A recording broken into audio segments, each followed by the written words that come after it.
Good evening, ladies and gentlemen, avast and ahoy to ye mateys. I be Josh the Pirate, and it brings me a monumental basketful of pleasure to welcome ye once again to the Humblewood. Above me, I have me hearty crew, the vexatious Mitch Earnshaw, the veracious AJ Winters, and the vivacious Rachel Foucar. And behind the scenes today, we have the vigorous Serum76. We also must shout out to our valorous artist, Brepai, whose artwork can be seen on the screen right now. Trish Caper is there. And the Deck of Many, who are the minds behind this particular setting. We also have some victorious news, everyone. We have a sponsor for this season, Wootton Forge. They design and manufacture high-quality wooden tabletop gaming products using beautiful Australian and exotic hardwoods, beautifully modeled by the talented AJ Winters hand modeling there. She's mostly about the voice, but her hands also do excellent work. They are local to WA, much like AJ's hands, and even do custom orders. Check out their incredible work on their website, wootonforge.com, and stay tuned for amazing giveaways later in the season. It's what? What about what I said was untrue? Your hands are local to WA. Oh, it's good. This is starting well. Right. AJ, introduce yourself. Hi, I am AJ Winters. I am a role player and voice actor from WA, and I do creative things, including producing shows here on Roll for Damage and DMing my own show on Thursday nights, The Academy of Xander. Yes, Tonight I play Jude Littlefoot. Yeah, who is in that emotional state. Right, Mitch, tell us about yourself. Hey everybody, I am Mitch Earnshaw. You can find me on the Twitter at that link there, Mitch_Earnshaw, where I twat things like sumo and kitty cats and people falling over, which is funny. And this evening I will be continuing playing Alive, mind you, Nevermore. Good to be back. Indeed. Rough. I'm going to move right past that before anything gets said. Trish, Rachel, tell us about yourself, please, quickly. Hello. My name is Rachel Foucar. I'm a writer, actor, and creative trash at large. You can find me on Twitter and Instagram at Rachel Foucar, and I also wrote a sci-fi book called The Rings of Mars, which you can get right now, right here on the internet, and if you do, it will make me smile. So there you go. Okay. Excellent. Go out there and make Rachel smile. And I am Josh the Pirate, or Josh Walker. You can find me in Perth in the creative scene. I prefer to say I infest the scene rather than creative trash at large. I think it's very Rachel. It's a nice one. I like that. And if you like my face and voice, you can find me on Roll for Damage on Monday nights, and then soon on Friday nights if you live in America, or Saturday mornings if you live in Australia, where I'm going to be playing in the FOMO game on Saturday mornings, which with Mike Farley and the Wonders and Blunders people and the Ruffians crew. That's the ones. Other than that, I have a podcast. Well, I'm in a podcast, There Be Dragons, where I play the infamous and deadly pirate Scairn Felspar. I must also remind our charming, adventurous, and off-puttingly delightful audience to please like, follow, and subscribe, all of the things. We have the socials. You can catch up on episodes you've missed on YouTube, like Dan's mum does. She doesn't know about Helvig yet. It's really awkward. Hi, Dan's mum. Hi, Dan's mum. Thanks for watching. I love your son. I do. Jude, can we get... it's so meta. I love it. Can we get a recap from somebody? I think it's Jude's turn. Jude. Jude's not happy about it. No. Okay. So, last week, Helvig tried to explain what was going on, and he said that he had dreams that were similar to the fire and death place that we went to with the big dragon. And Nevermore then told everyone in a very yelly voice that he loved us, and that was why he was mad at us. Which is something that I do understand. My dad was also like that, a lot of screaming. Then we made our way towards the monster, where then I spotted with my detective skills a floating firewoman in the distance. It was a weeping and burning ghost who was picking flowers, sadly, and crying. So Trish put some flowers near this big stone with writing on it, and then I got sad because of my mama, because I didn't get to go to her grave. Then we went through a field of steam that poofed in the air, and Helvig was a master. He could weave and duck towards it and around it, and we got safely to the other side. But then we got attacked by this big snake monster that breathed fire, and it ate a tender before it started fighting us, and then, well, it ate Helvig,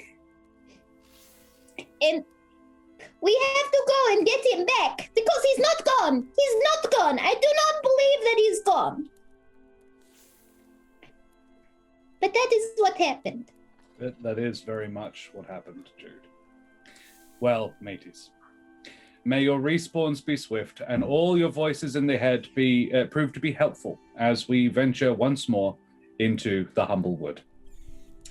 So, where we left them, our adventurers had just potentially lost a dear friend, maybe, perhaps. You are just starting to pick yourselves up and figure out how to proceed when, Nevermore, you hear a voice in your left ear. It doesn't cough. That's me. It's Irilaf. And she says, "You need to flee now. Something is coming. Something worse." Okay. Do I, just for future reference, do I need to speak to you out loud like I am right now, or do I just talk to you in my head, probably? No, you don't need to. You can, the head'll do. Of course. Look, everybody, I have some insider information that potentially we're about to be killed, so we should probably leave now. And as you are saying this, the ground begins to rumble. Nevermore, you can, we need to leave now. We will come back and we will get Helvig. I promise you. Jude, and I'll squat down really quickly. We're going to save Helvig, but we have to leave now. Trish, can I get a perception check, please? Oh, Carry on with this interaction if you like. Yeah, no time, let's go. No. And I'll turn around, go where? Tevo, Trish, you notice in the distance, there is the telltale signs of ash snakes coming towards you. Not one, many, at least Tevo, a dozen. Which way? Jude? Back the way we came. Okay, let's go. Run today so we can fight tomorrow, okay? Take my hand. We have to go. Beyond the ash snakes, you know that volcano that was, let's say, gently erupting before? Not vigorously, but gently. It is now doing so significantly more vigorously. Comets are firing out of the top of it. Great plumes of smoke and ash are billowing up into the air, wreathed within the flames. You can make out an enormous shadowed figure, probably hundreds of feet high. Its eyes are smoldering cauldrons of hatred burning with an unfeeling malevolence. As you watch it, it lifts a leg out of the caldera and takes a ponderous step towards you, Trish. I start running. I just start running in the other direction with Jude in my hand. It is basically a figure of smoke and not fireflies, but sort of specks of fire, like fire. You know how little bits of fire float around in the smoke above of a campfire? It's basically full of that. But otherwise, it's really just an outline, a shadow with these burning eyes. That's horrible. Yeah. So what do you do as it takes one giant ponderous step towards you? Very clearly, we're running. You're running.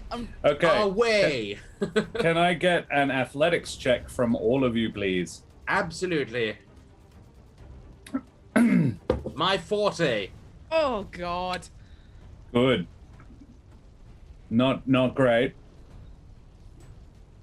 Jude's quite good at it though. Jude is much faster than the other two. Jude is getting away super good. Trish and Nevermore, you get the feeling that running away from this thing might not actually be the way to get away from it.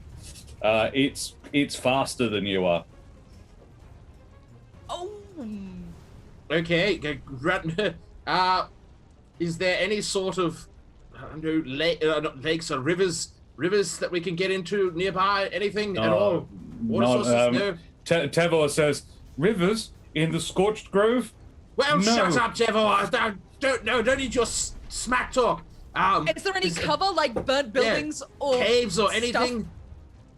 Have a look around. Perception checks, the pair of you. Jude is running. I mean, Jude could look too, but... Jude! Yeah, Nevermore, you can see an outcropping of rock. You both, Nevermore will be the one that spots this. You can see an outcropping of rock. It's not a cave, but it would provide sort of partial cover. You can sort of hide in the lee of it, maybe. It would certainly give you an opportunity to regroup very briefly. The ash snakes, it's worthy to note, are not aiming for you. In fact, 2 of them have already, swum past you. Okay, towards the rock. Let's go this way. Jude! Okay. Jude, turn back this way. Okay. Yeah, and run towards it. Very well. I think you're hiding, so make me stealth checks.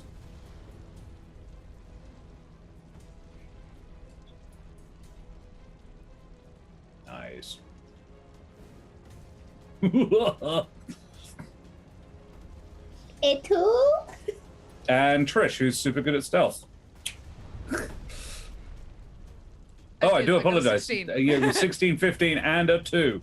Look, the 2 goods and a 1 balance out. Let's actually. I'll pop Tevor out there as well. Let's see what Tevor does. See if Tevor can assist in any manner. Probably make it worse. Why not? Dex +1. Yeah, sure. How do you do? 20. Yeah, I think Tevor buffs you guys up enough to balance out Jude's abysmal roll there. Tevor grabs Jude because he'd been keeping up with Jude and sees the other 2 sort of ducking in behind this big rocky outcrop. And sort of tugs you along. No, I think this way might be better. You hide, you take cover within the lee of this giant. It's barely 20 feet of rock, just a protuberance of rock out of the ground. It wouldn't shelter you from the rain, but you can't see the giant smoky figure that was looking at you. And if you presume that if you can't see it, it can't see you. What is that thing? I don't know. What is it? I was thinking to myself, but I'm also saying it out loud. So Irileth's voice says in your head, "An elemental, a very powerful one." I remember back at the college, at the Avium, wasn't it? Mm-hmm. Yeah, the Avium. Elemental, probably, but I've never heard of one so immense. This place is connected directly to the realm of fire. It draws its strength from there. That volcano is the portal. Gotcha. I'll say that in my head. I'm like, got it. Yeah. All right. Well, look, at this point in time, we just have to hope that it doesn't come for us, because we're not going to outrun something with legs that big.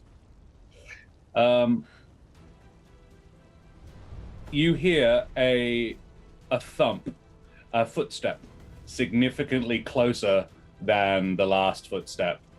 Can you make perception checks, please?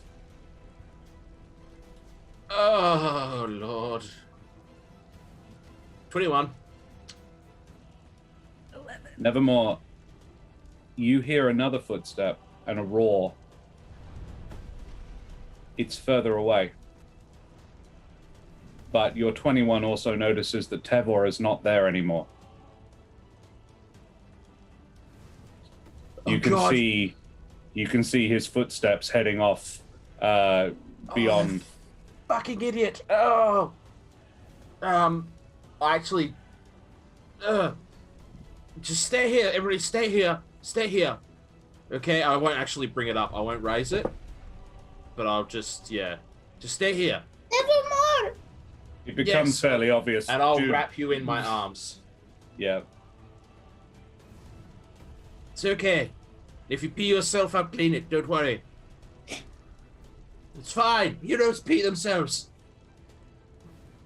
You don't have to bring it up all the time. Oh, well, I mean, look, I'm just trying to make you comfortable. Take your mind off things. You know, like what we're going through right now. This is horrible. But we are together. The three of us, right, Trish? Yeah. Yes? Yeah. And we will make it 4 again. We will find Helvig. Okay. You can Jude? hear on the breeze. I promise you, we will do our very best to find Helvig. You can hear a frustrated roar on the breeze. And another footstep. It's further away. It seems to have moved Then you on hear a past us. cry. It's the footsteps are if you are heading south. Well, you are heading south.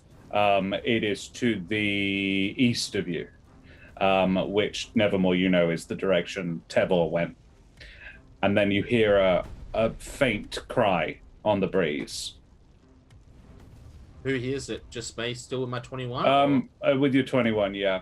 You're the one who's the most attuned to the fact that Tevor is gone. I think the others may well have noticed, but Yeah.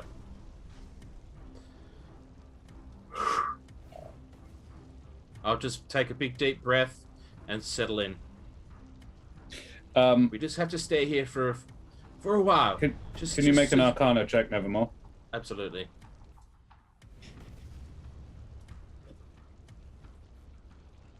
Nine. Yeah. You feel another footstep, but it's coming closer again. Could be coincidence. I mean, You know it was only maybe 3 footsteps away from you. well, what? I'm not You gonna- hear Irilith's voice in your head. If you want his sacrifice to mean something, I'd run now. What? We can't outrun this thing. God. All right. Look, voice in my head's telling us to run again. I have to trust it. everybody. Now's the time. Nevermore, athletics or acrobatics, all of you. Nevermore, you have advantage if it's athletics. All right. Athletics then, yeah. Oh, Fucking oath. And goodness. Wow, that's some bad rolling. Okay. 2 crit fails. But Yeah. one was an advantage, thankfully. Yes, no, fortunately. So Jude and Nevermore are dragging Trish along. The heat is really starting to get to you, Trish. You can feel it behind you. Nevermore, you feel like you are keeping the distance this time, though. You're actually not losing ground on it. If you sneak a look over your shoulder, you can see it, though. Does it look like its attention's on us? Yes. It's the only features you can make out in its face are its eyes, and they appear to be looking at you. Where do we run to? Do you know? Can you remember which way, Trish? You are probably coming up on the geyser field. her. Oh, fuck, what was the timing? Where is Tevor? Tevor ran the other way to get help. Tevor ran the other way to get help. Come, Jude, come, quick. We have to cross the geyser field. Okay. The geyser field is erupting. It is all erupting. Pretty much simultaneously, which is good because it means you can see where all the geysers are. There is no real need to pick your way through and measure it out. So we can weave through it now? Yeah. Because, okay. I thought that was implying that we weren't actually going to get through. No, it's you can get through easier, not harder. Steel yourselves against the heat. Yeah. And I will just sprint through, trying to pick the way for us. Another athletics check. Nevermore, you are feeling yourself filled with energy. The energy flowing out of your eye. So again, you have advantage. Jesus. What the hell? Okay. The geyser field is a major obstacle, even though you can get through it. Can I get dexterity saves, please? Saves? Yes. Okay, you guys need to get new dice. Throw the dice away and get new ones. This is bullshit. All right, Trish, you succeed. Congratulations. Jude is just crying. Yeah. Jude and Nevermore, you both take... from out of the sky comes sailing a comet of fire. You both take 9 fire damage. Oh, lordy. Trish, you take 4. As this, I presume you guys are trying to stick close together, and it strikes basically right in the middle of the group of you, blows you away from each other a little bit, and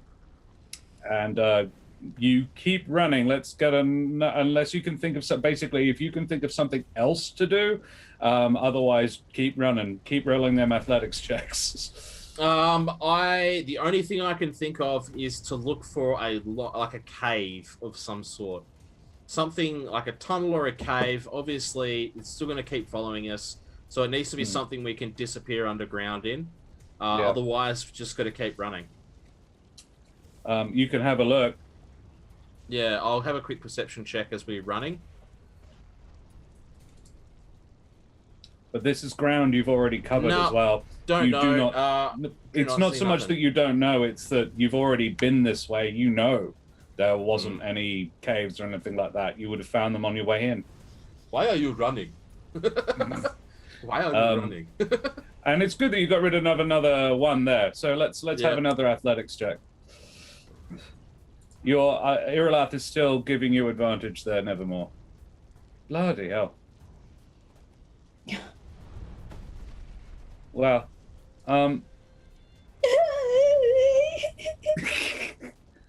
this is some of the worst rolling I've ever seen from you guys. This is atrocious.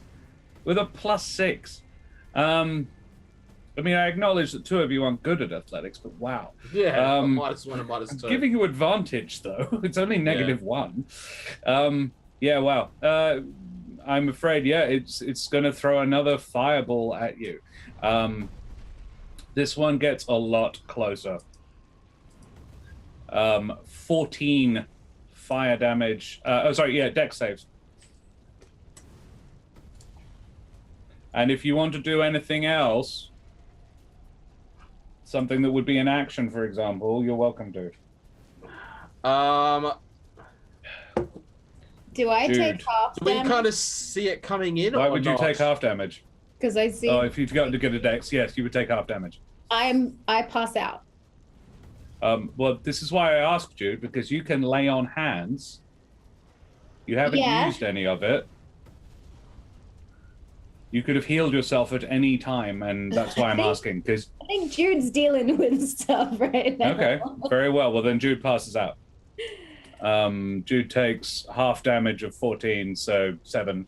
Yeah. Trish, you also take half damage. Nevermore, you take the full 14, I'm afraid. Am I able to cast shield at all to try and lessen the blow? If I cast Yeah, shield, is it... I'll give it a half. I'll drop the half. Okay. I mean, I think we're dead. Is there a spell or something? Maybe we can distract it long enough to get out of here. Do you know any illusions? There's no fucking Jude is spells. unconscious as well, by the way. There's no fucking spells. Just stop. I'm just gonna stop. Drop to my knees next to Jude, and I'm just gonna lay on top of Jude. Trish, can you roll me a survival check, please? All right.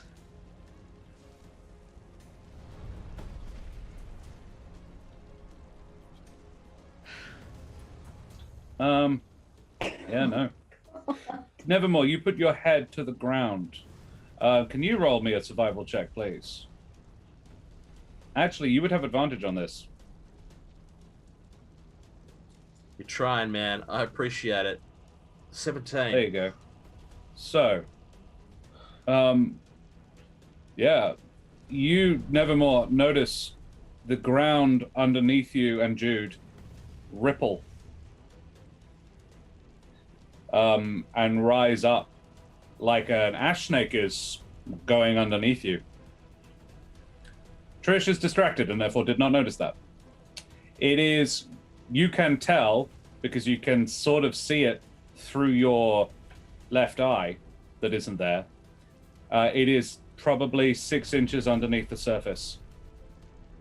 And it is capable of traveling a lot faster than you can.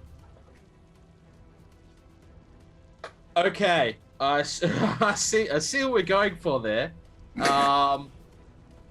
Walk without rhythm. What the fuck am I gonna do about that? Grab a hold of it. Point it out to Trish. Yeah, Trish, beneath this ash snake. I guess, I'm just gonna grab a hold of Jude with one arm, and I'm going to try my best to kind of punch my fist through the ground to, like, grab this thing as it's flying past me. Very well. Like, what else am I gonna fucking do? Sure. Do you have a dagger? I mean, yeah, I do. If you did this with a dagger, Sure, I'll stab it with a dagger. I'll, boom. that would actually dagger give it. you something to purchase on, you know? Yeah. Snake rodeo time.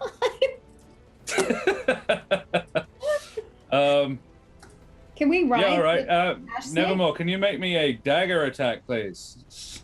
Oh, this is gonna fucking go well. I'd like to use my D6 that I've got there as You well. are welcome to.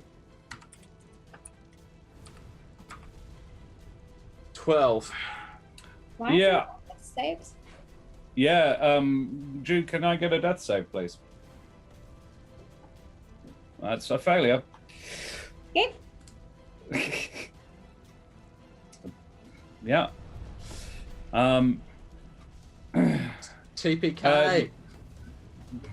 Don't say that. So We Nevermore, can't use yeah. another one. We can't. I just can't. It's just. Yeah, I mean, yeah. yeah, the healer could have healed themselves and didn't. So yeah, Nevermore, yeah, your hand, you because this snake is just trying to get away, you'll reach up and just stab the ground, and you feel it just a little bit punch through, and you feel like you almost get purchase, but it doesn't. The knife slips out of it, but you hear Iralath in your head again. I will do it again, as instructed. You have advantage. Oh shit! No, other way around. Oh no, was that an advantage? I can see what he's doing, right? Yeah, you can. I'm going with my sword, both hands, and I'm trying to do a the sword same attack. Do you? So Trish, you run in front of the pair of them, and dive at the ground and throw your entire body behind this with your short sword. Actually, I'm going to say it's with your fancy dagger. And you just land on the ground, and yours catches. Hang on to me! And then it catches you and drags you into them, and they basically have no choice but because you collide with them. And this snake pulls backwards out of the ground, and I'm going to use my helping hand I've just been gifted to wrap my arms around Trish and I've Jude. been giving you a helping hand this entire fucking time. I know. You've been trying. I know. You've been trying so much, man. I'm gonna use it. It's just been gifted to me. Yeah, no, by, fair. I will take it. Thank you. Yeah, I'm going to use the helping hand to wrap my arms around Jude and Trish, as Trish is holding on to the sword, and hope that we make it. And at least I can bring back Jude's body, right? Jude, can I get a death save, please? Oh my god, I'm so nervous. Same. Oh. Hey. 1 fail, 1 success. Oh, okay, good.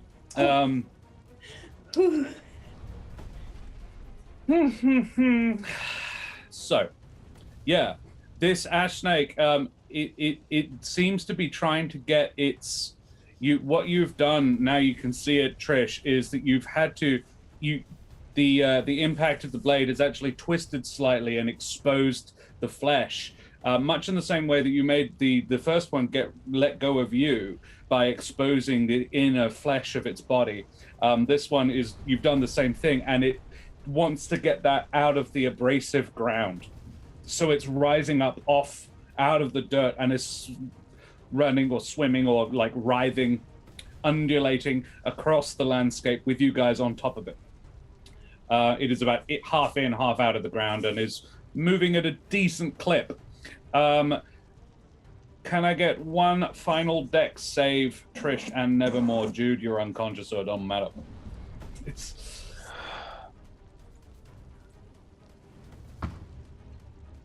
Trish, you... No, don't worry, Nevermore. This is good. Trish, you see it coming. This final comet, as you look over your shoulder, and this huge figure is standing there with one. Basically, it's just smoke, but almost the figure of a humanoid, with this glowing orb in its hand. Probably, you would guess, maybe 20 feet wide, as it slowly summons this enormous ball of fire that it then just pegs at you.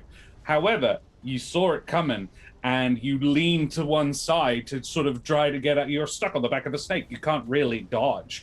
But this pulls the knife and forces the snake to move to one side as well, and swerves out of the way of this blast.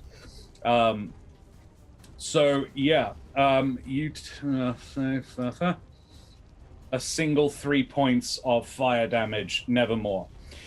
Trish, you managed to avoid it completely because it is a good roll. And Jude, can I get another death save, please? 2 passes, 2 successes. Fucking what? I'm going to spend my last magic slot to cast False Life on myself, just to try and, because I know that will not heal Jude, so I'm going to cast it on myself to give myself a bit more life, because fair. I'm fucked at the moment, you get the impression. You think it's Nevermore. If you look over your shoulder, it's not. You notice that it hasn't taken another step. But we're also still on the back of an ash snake. Fair. Yeah. Dead set. One that's got a knife in its back is probably not happy about it. 8 hit Yeah, points. 8 temporary hit Beautiful. points. Solid. Okay. Sol, as they say, id. Um, It's not coming any closer. It's just doesn't stopped. appear to. It appears to have given up the chase, as you are now accelerating away from it faster than it can walk. Okay. And indeed, in the distance behind you, all you can see is an ominous red glow through the trees. Little obstructs your path, as the snake just it's moving with the impetus of a creature that is fleeing. Pull out the blade now, Trish. Pull it out. You do so. The snake has not really been trying to get you off, but now that the wound has been allowed to seal a bit, it rolls to deposit you guys on the ground. Jude, this is gonna instigate another one, I'm afraid. I thought you'd write it a bit, but okay, sure, you do that. You all drop to the ground. A death save, Jude.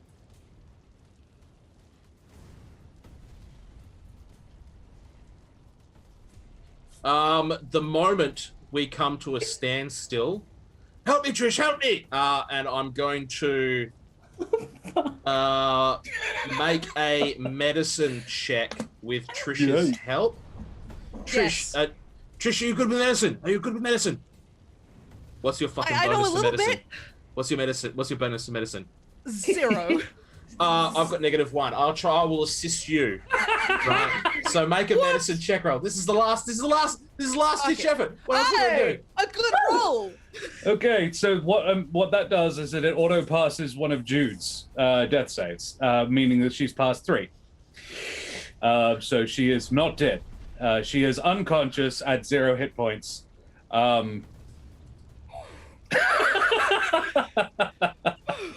That's some fast thinking, Nevermore.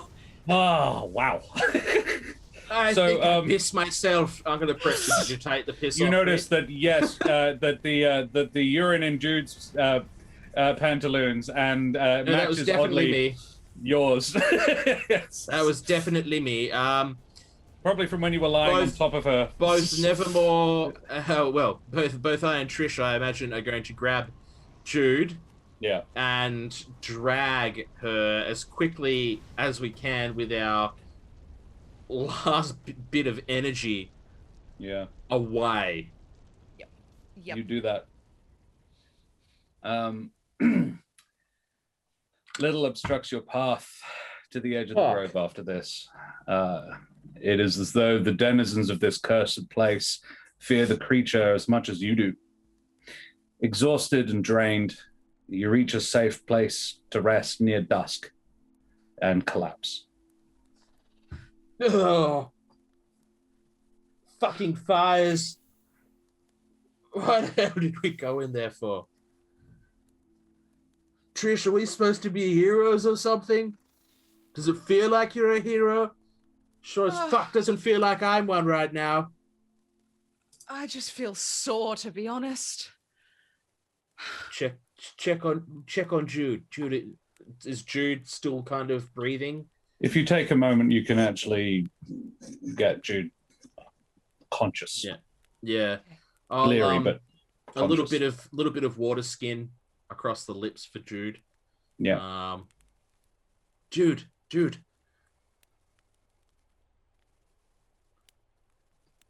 Jude, slowly your eyes flutter open. Is We're Helvig alive. still dead? Maybe not dead, just gone for now. But maybe dead, Jude. I'm sorry.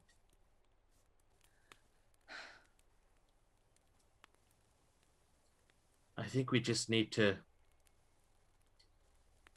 get as comfortable as we can for this evening and just rest. 'Cause we've got a long walk tomorrow. I think we need to recover Jude lays on hands and heals herself. And You regain 20 hit points, I think. Well, you can do I choose have how many. 20 It's now? up. It's I up think I to only 20. have You 15. have no. You have four. we're at level four 4, levels so it's of 20. yeah. That's wrong. Yeah, she heals herself and then she like walks away and just is by herself. Okay. How No far away do price. you go? How far away do you go? 20 feet? Not Okay. too far, just Yeah, like not far. Right. enough. Far enough to be alone, not far enough to be too far away. Yeah. Yeah. Trish, Nevermore. Just leave her for a while. She's pretty much lost a brother. I think we just, yeah. And I'll just roll onto my side and try to get some sleep. Oh, you're muted. I'll take the first watch. Oh, I didn't even think of that, of course. No, you sleep. It's okay. I'll reach out and I'll squeeze your hand, and then I'll curl over and go to sleep. Okay.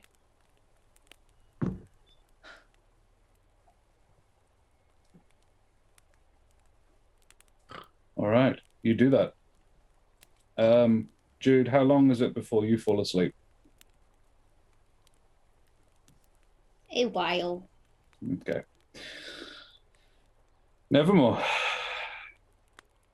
You have a dream while you are in this slumber. Describe it for me, please. You are muted. Yeah.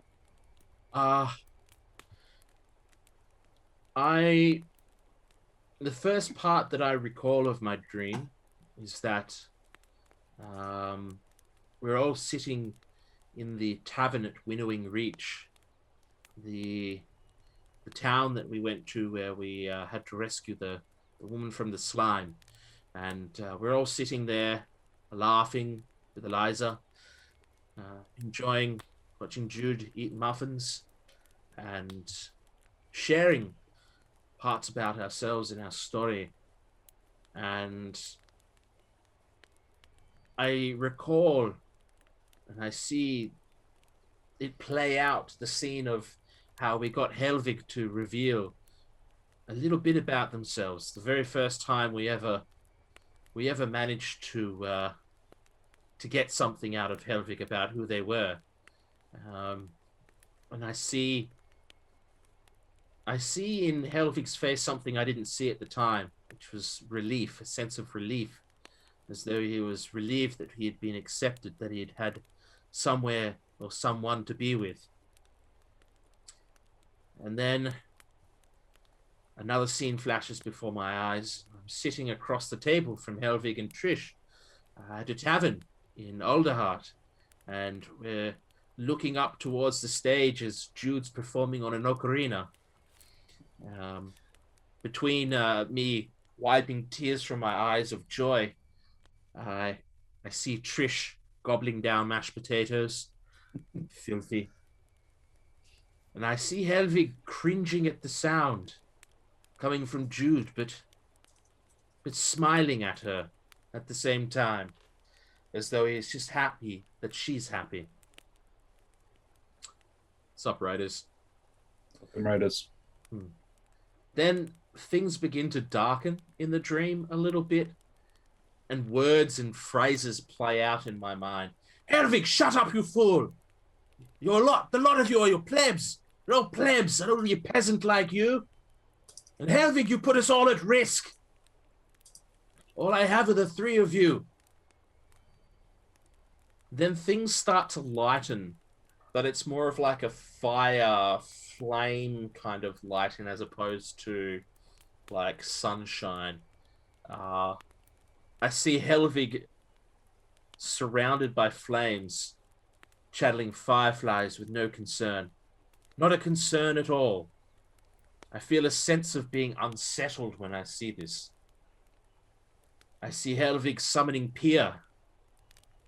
I see Pia being a molten dragon of flames, and I begin to feel worse. And I see Helvig walking through a field of erupting geysers with a halo of flaming fireflies encircling his head, like some sort of malevolent parody of what a halo should be, what it should signify. And then I hear my father's voice. Crap, I've forgotten the voice.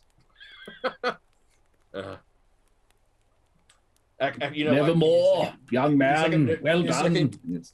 No, okay. Santa. Think You Santa. say. And the voice says this. You see it in the voice chat? Yeah. Yeah. Rule 3, son. You have to accept sometimes you'll lose someone you love. Now all that I have are these two. Jude and Trish.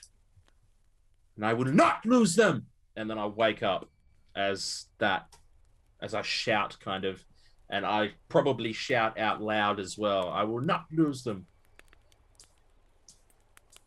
Fair. You okay? Love it. Oh, dreams. Dreams. Oh. Do you want to talk Shit's about gone downhill since I've been stabbed in the face. Yeah, a stab to the face will do that to you. Do you remember the part where I used to be living in a mansion? Do you remember that part, Trish? No, you were always just living in taverns when I Trish, knew you. I used to be living in a mansion. And now I'm here laying in the fucking dirt, missing an eye, and my friends just got eaten by a fucking fire snake. Jude almost died, and I haven't got my lake anymore with my boats. I fucking hate this.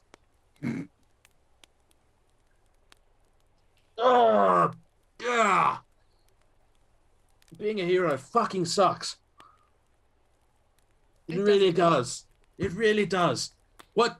How is it good being a hero? How have we gained anything? What have we gained from doing this? Fuck all. Just war wounds and lost friends. I don't think the idea is to gain anything from it, Nevermore.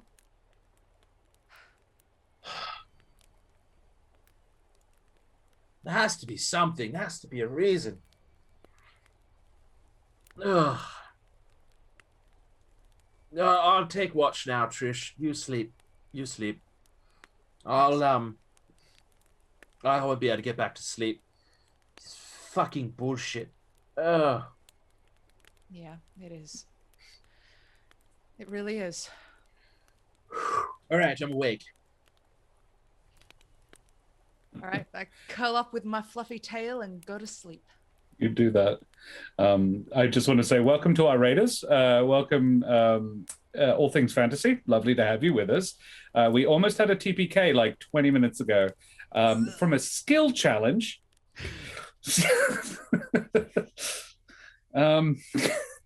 The dice were just against us. Yeah, I so many crit fails, not a single success. Oh wow, it was bad. It was mad. And then we had a really cool dream sequence, and we're about to have another.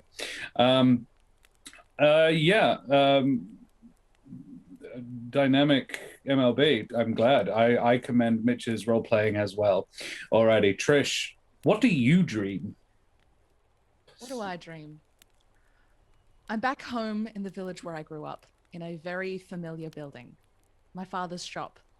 I used to work here all the time before I ran away. It's a scroungecraft shop where people can sell or trade items they've created or hunt for useful parts. I am crouched behind a shelf, taking inventory, while my father stands behind the counter, waiting for customers. Usually, the customers are locals, other Mapatch from our village, but occasionally, we're lucky enough to get some adventurers come in. The door opens, and I look up to see 3 such adventurers walk in. The first is a Jabine in blue pantaloons who bounces in with more energy than it seems her tiny body can contain. The second is a handsome Corvum in flowing black robes. He has a spellbook tucked under one arm, and he scans the shelves with 2 sharp eyes. The third adventurer is a hedge with breathtaking metal spines that ring together as he walks like a gentle wind chime. I can't explain why, but this third member feels ethereal, almost otherworldly. I know it's my job to ask them if they need help finding anything, but I can't bring myself to interrupt their conversation. They're talking about a recent victory they had in the Scorched Grove. They defeated some kind of beast, a hideous sand snake that would burst from the earth and devour people whole. Eventually, my father steps in because he's a much better salesperson than I am. He says to the group, "That's a very impressive feat. You did that all by yourselves, just the 3 of you." And then the Corvum smiles and says, "Father's adventuring rule number 106. Sometimes a smaller party is a better party. No dead weight means no dead adventurers." The group all laugh. My father laughs. The party leave for their next exciting journey, and I go back to taking inventory.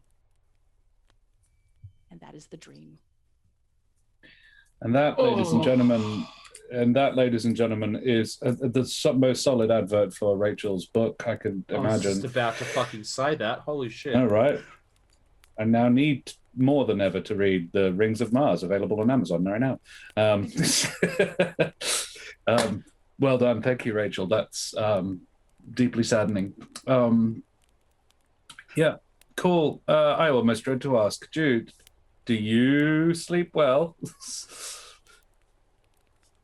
You're also muted. When did I do that? All right. Jude eventually falls asleep. And when she does, there is nothing but darkness and the smell of coal and burnt foods. Jude used to sleep in a fire pit where she would bake bread. And if the bread was burnt, it would be thrown at her. But no bread was being thrown. Instead, the warm smell of muffins from the oven. Jude goes and gets them out and offers them to her brothers. And for the first time, they look at her proudly and they say, "Jude, you are a warrior. Embrace your inner warrior and keep fighting. You are strong." But Jude does not believe it. Instead, Jude takes the muffins and goes back to the darkness. It is morning when Jude wakes up.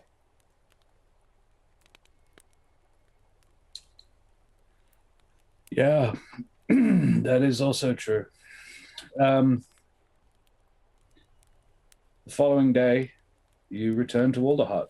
You get there quite late in the evening, but you get there. A cry goes up from the guards at the gate, which is swiftly opened. And a familiar Strig is standing beyond it. You recognize him. Corporal, although his rank insignia now says Sergeant. Garp. Oh. He looks hopeful. Really glad to see you. And then a flash of confusion crosses his face. When he takes in your, let's be honest, extremely disheveled appearance.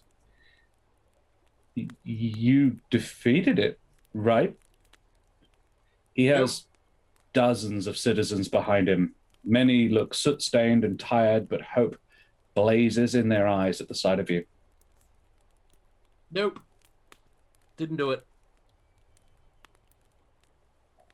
This time, we didn't do it. But we can regain strength, and we'll come back out there. They can't all be victories. Sorry to hear it. Right. Take us up to the council. Yeah. He snaps his fingers, and two other guards come and join you. And he just over to Nevermore and says, "The hedge." Shut up. I'll just turn around and walk off and walk with the rest of them.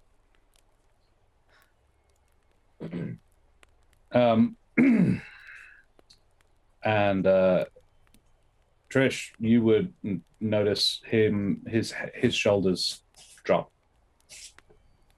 And you proceed up to the council. You are led straight there. You are the guards clear the way for you. It's very late in the day, but the council make time for you.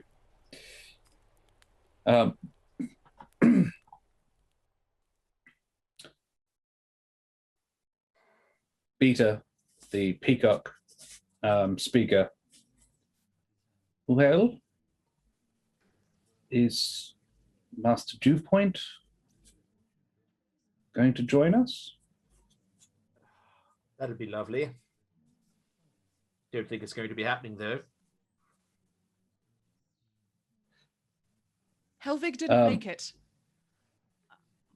There is an intake of breath from around the room. It's not just you and the council. There are a few other people around, maybe half a dozen.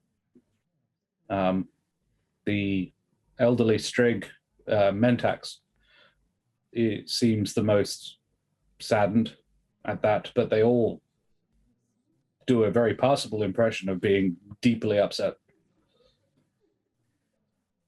If you take nothing else from his death, take the fact that the Scorched Grove is a serious threat to everyone here. Oh, no. We are fully aware of that. In the last 36 hours, fires have raged beyond anything anyone has ever seen. The borders of the Grove have almost doubled. You may have noticed a few people in the city rather injured, not looking dissimilar in state to yourselves, to be honest. Several reports of a large figure in the distance. Ash snakes is the best description we've had of running riot, setting fires. Not little things like bats anymore. This is big. For some reason, though, in the last 12 hours or so, it would seem, the figure has retreated.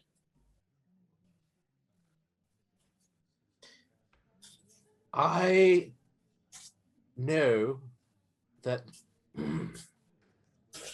I've been made aware of the fact that the volcano, you probably know which one, the volcano, is actually a portal to the fire realm. That is essentially where the realm of fire is transitioning from into our realm. And that's where the immense creature stepped from. Trish saw The it happen. eyes, they all look towards each other. They all sort of, there's a fair amount of, but most of the eyes at the council go to either Beta or Viscar. Viscar is wearing the robes of a priest, and Nevermore and Trish would know him to be the high priest of Alderheart. He's a relatively famous person. The high priest of the Alderheart is the only non-elected member of the council. He has his position there by virtue of his rank within the clergy. And his knowledge of the arcane would be considered extremely large. And Beta is a wizard of no small ability her own self. They are the people these people look to, and like Viscar says, well, in that case, that does make a certain amount of sense from what I know of such things, which I will grant is not an awful lot. Beta, I would have thought your studies would intend us more information. And Beta says, elementals were not my speciality at school, I'm afraid. Viscar does say, these creatures are the sworn enemy of the Amaranthines. These creatures? Sorry? Do you mean the large elemental figure or the ash snakes? Or elementals generally, young man. All of the... you are aware that there is the... To put it very simply, you go up for good, down for bad, yes? Yes. Heavens and hells. There is also out. The elemental planes, which can be broadly said to encompass the material realm. The general popular consensus is that the heavens and hells are in opposition, but it's actually a triangle. The third is the elemental realms. They stand against the gods and the demons just as much as the demons stand against the gods themselves.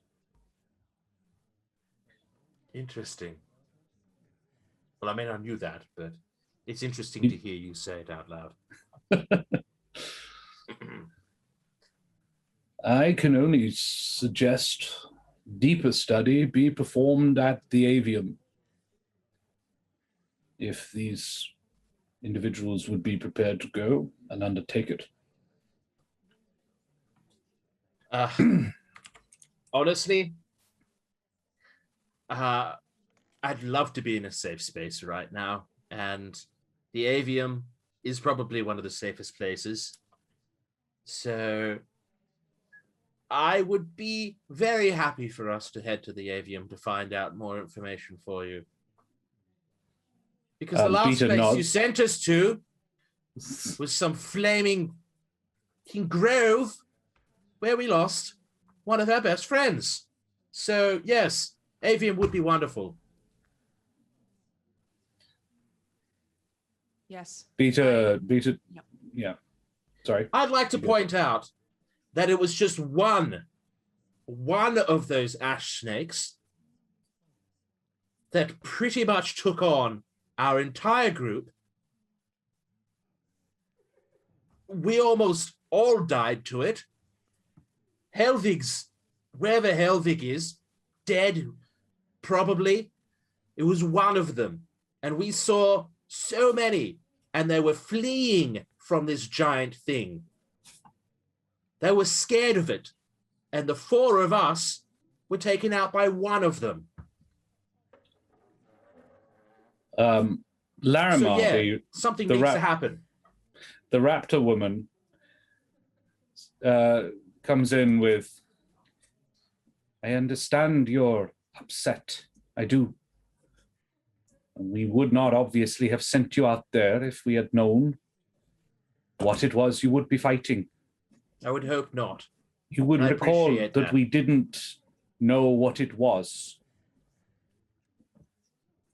I noticed the tender who went with you is also not in accompanying. Did he survive as well? No, well, maybe. Probably not. That young man was the closest we had who knew what it was, and as you know, he did not. And he went out with you as well. I apologize for shouting. It's just... Your feelings are understandable. I should still but for all that... some sort of record. Ugh, I don't know. Visca says, they both shall be honored. I shall see to it. If you would attend tomorrow morning, in the courtyard outside, and he gestures, and he's implying probably in the high chapel outside. And Beta nods and says, well, I don't want to rush you. Will you be prepared to leave tomorrow in the afternoon? I will inform the dean that you are on your way. I think it's a discussion that we need to have between us. Of course. I'm not in a position to make the decisions for everybody, despite having the rank of officer. Well, I was asking the three of you, but yeah, feel free.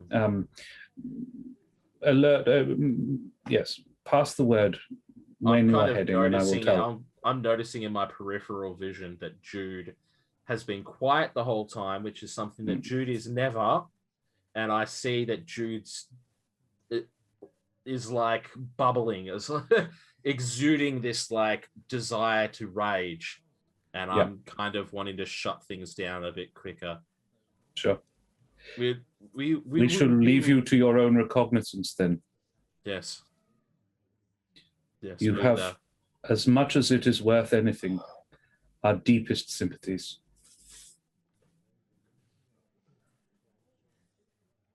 Okay, we should leave now. Jude? Trish? Yeah, let's go. As soon as we get outside, Jude, you're very quiet. You okay?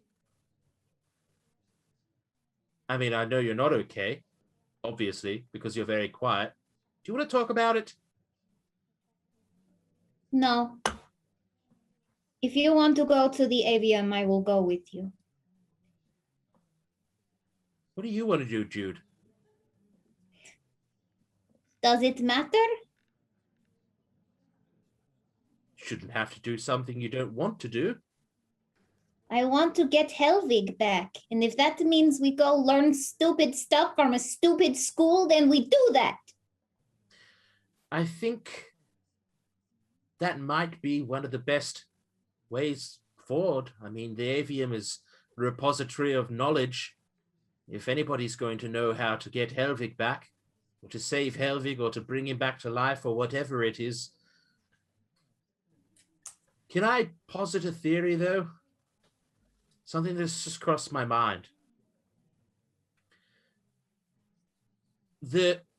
We'll talk more about this whole voice in my head deal shortly, right? But this voice told me that Helvig was somewhat of a stabilizing force to the elemental planes, almost as though Helvig being there brings things under control, and it could have something to do with the Hive Heart. I wonder if Helvig is there. It doesn't make sense why it took so long. I don't think Helvig's dead. I really don't. Can I have a word with you? Just Me? quickly? Yes. Oh, yeah, okay. Excuse us for a second, Jude. Listen, I want to believe your theory very much, but I don't want to give Jude false hope. She's clearly not dealing with this very well, and fair enough, but maybe we should be careful about leading her to believe something that may or may not be true. So you just want to tell her that Helvig's just dead outright? No. So she has nothing to hope for? That's not what I'm saying. She kind of looks like she needs something to hope for right now. It'll be even worse if she finds out that it was false. I'm not saying tell her he's dead. I'm just saying maybe we should be careful about the way we speak about this. Okay. I'll Okay. hold off on the X-nay on the Helvig's nay. Yes. Jude. Okay. While this conversation is being had and you are left to stand alone a little apart from Mum and Dad, you see Havel.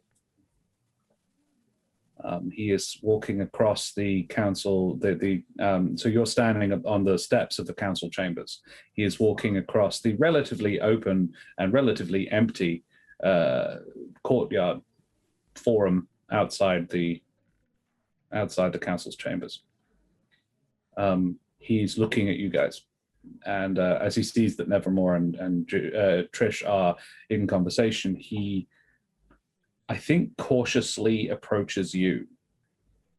He doesn't actually say anything. He's standing there, his hands clasped, a look of hope on his face.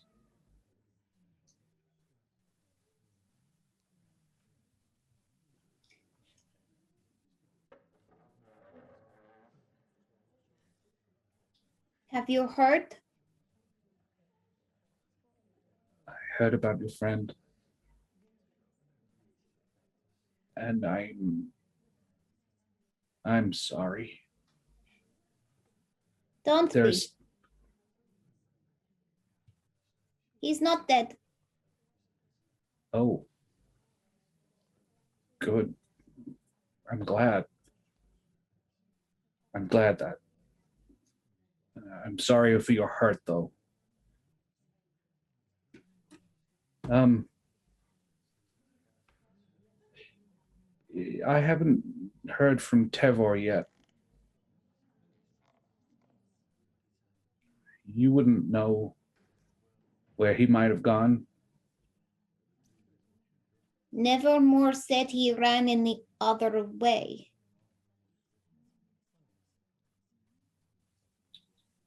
You guys would now notice this conversation. You probably finished yours. And he gulps. I'm so sorry. He was so brave the whole time we were out there.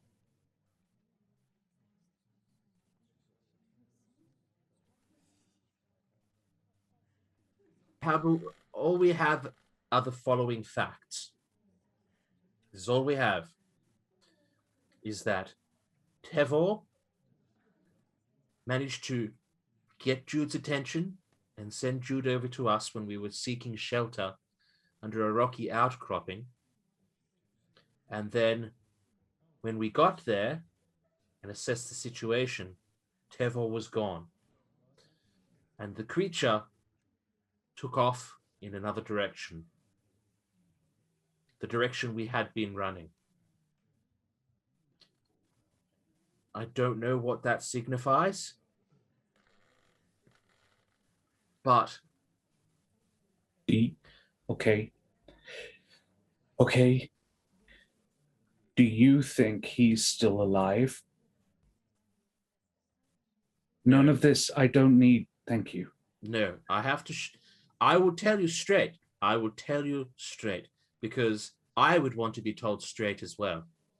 I do. You didn't tell me straight. Jude About looks what?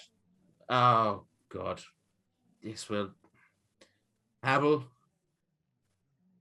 I heard what sounded like a shout in the distance. And then the large creature came back towards us. But it's what I think I heard. And but I don't think Tevor has made it. Tevor was incredible out there. Incredible. And that does nothing to help the situation right now. I want you to know that, though. Thank you. I'm sorry we couldn't do more. I'm sorry we couldn't do more. I really am. I appreciate it. You were with him. And I know you didn't just leave him behind. Oh, Lord, no. No. Another time in the future, I wouldn't mind hearing how it happened in a little more detail. Absolutely. But right now, you're tired, and you've had the worst time. I'm sorry for taking up so much of it. Oh, God. And he turns and walks away. Oh, this fucking sucks, Trish. Trish, this fucking sucks. Yes, it does. I just like tense my hands. Oh.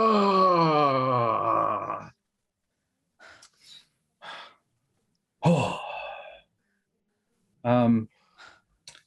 You can return to your lodgings or do anything else if you like. Oh, a guard comes out. And because Nevermore seems a little involved, hands Trish an envelope with the official seal of the council on it. Within it, you find a requisition form for 500 gold pieces.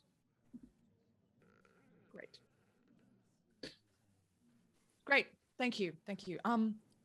Could you pass on a message to the council, if possible? Sure. We will be going to the... We'll be going to study whatever is happening. We accept. Great. I'll pass that on. Thank you. And he bows deeply. Thanks. And then walks away. Jude, can I talk to you, please? Jude is throwing rocks in a fountain? Yeah, there's a fountain there. You're throwing rocks in it. I'll tap you on the shoulder, Trish, and I'll walk over and we'll sit on either side of you. And I'll just put my claw down. Oh, have we lost Trish? Oh, no, Trish is back. That's good. All right. I'll just rest my claw, my talons on one of your shoulders. Jude, I'm going to stop treating you like you're a child now. I confess to you that I have treated you like you are a child. And I've done that because in the past, you have acted like one. But you are not one. You are mature, and you deserve to be treated as so. And I apologize to you for hiding truths from you, because all of us, the three of us now, deserve to know the truth of things. It doesn't make sense for Trish to know one thing and me to know it and you not, or just one of us to keep something to ourselves. It doesn't make sense. We should all know. And I cannot apologize to you more for hiding that from you. Okay? It's not fine. I've not acted appropriately. I apologize, Jude. Jude has always been treated like a child.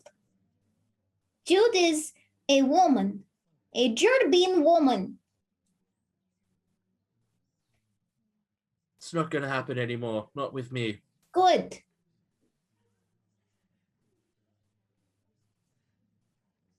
And I'll just kind of put my arms around the both of them because I'm bigger and I can reach around. Fair. Poor choice. I'm not going to make the easy. I'm not going to make it. I'm not. I give Trish a reach you around. Give them both a massive. There it is. Oh, I wasn't gonna. almost, I was. Oh, yeah, okay. I almost fucking. You cried. go back. You go home. You go back to your lodgings. You get a good night's sleep. Oh. Fancy. You get the distinct impression that her instinct is to fuss the fuck over you, but she actually doesn't. She is clearly restraining herself fiercely. She definitely wants to baby Jude, but she is getting the solid nope off Jude. So instead, Jude, a bath is run for each of you, and when you return to your room, there is a platter of tea and muffins on Jude's bed on little legs so that it doesn't tip. I'm gonna drag my mattress into the room that I presume those two are sharing, because Trish and Jude have usually slept together. Jude nestled in Trish's tail, and I'm just gonna put the mattress on the floor. I'm not gonna demand the bed. I'm just gonna put it on the floor, and I'm gonna lay down. Jude, can you please play the ocarina a little bit? No. This is not a time for happy songs or sad songs, Nevermore. But I will tell you a story. Please do. There once was a Gerbine who was told that she was not strong enough to be a warrior. So she decided to go and prove her family wrong. And in the process, she learned a lot and fought a lot and lost a friend. But she proved she was a warrior and will continue to fight beside her friends, because that is the good thing to do. That is what we do. Now, would you like a muffin? Yes, please. The hero of that story sounds really cool. Good story. Okay. He is badass, as they say. Yeah. Okay. I'm just gonna shuffle this along a little bit because I would like to get somewhere before the break. So, the following morning, the normally colorful council square has been hung with grey banners of mourning, and it's filled to bursting with the grieving masses of Alderhard. Inside of the High Chapel, if anything, is more crowded. Even the light through the window seems dimmed, and at the high altar is Visca, who is the councilman, leading the memorial service. You are, it's packed, and yet, when you guys arrive, a spacer forms, a pathway forms, and it is not difficult at all for you to get inside the chapel.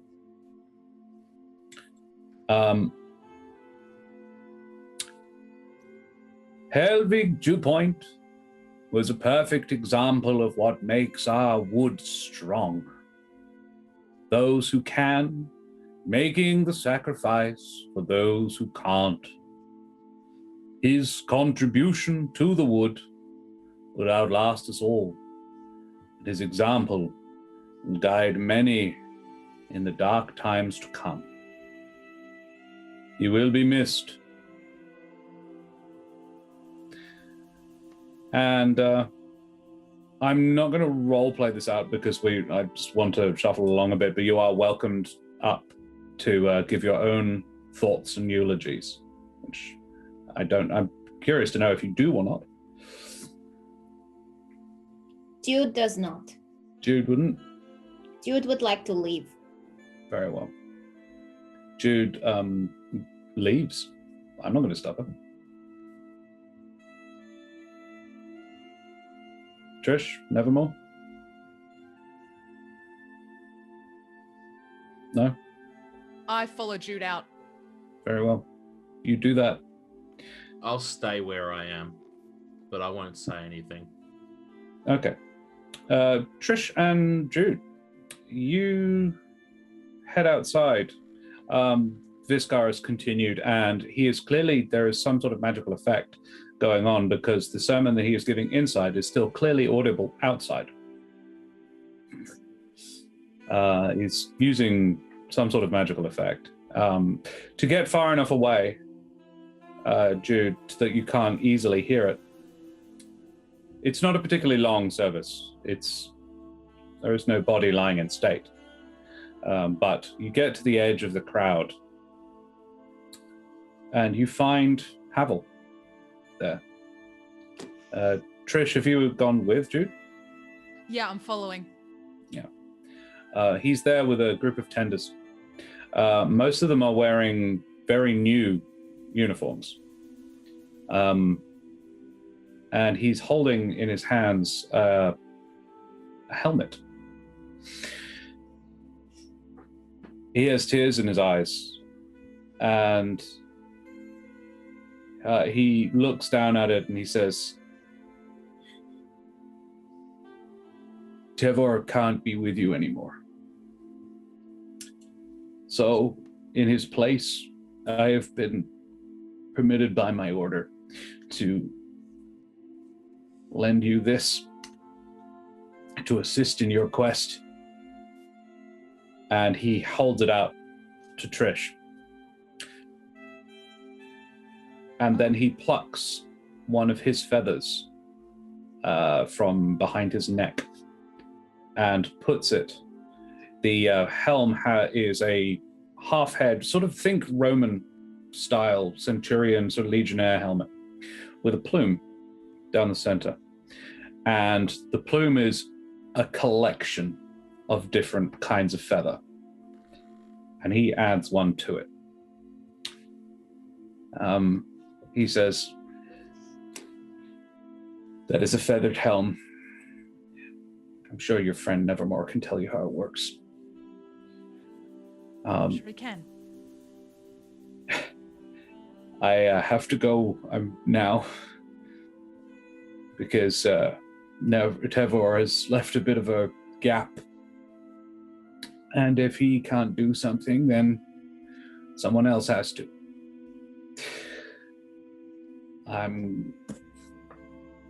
This lad and I are going out to fight the fires. There's been a lot of volunteers the last 24 hours.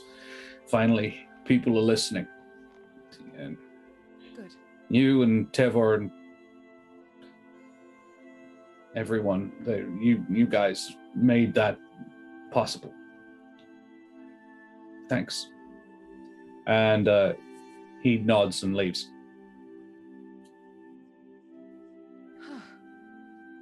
Okay. Jude. Yeah. Everybody deals with loss differently. Funerals and services aren't for everyone, but if there's anything I can do to help you, I'm here. And I love you. I know, Trish. I want to get to, what did Nevermore call it? A depository of knowledge? The Avium, yes. I want to go We'll there. get Well, then we will have a quick break and we will go there. Unless, sorry, Trish, I cut you off there. Didn't you have anything last thing to say? No, just I agree. We'll get onto it as soon as possible. I want that too. Okay. All right. Well, ladies and gentlemen, boys and girls, and beings of indeterminate gender and persuasion, that was harrowing. We are going to have a short break and move forwards with our lives, hopefully onwards and upwards, and always twirling. Mr. Serum, please take us away for a break. We'll be back in 5 to 10.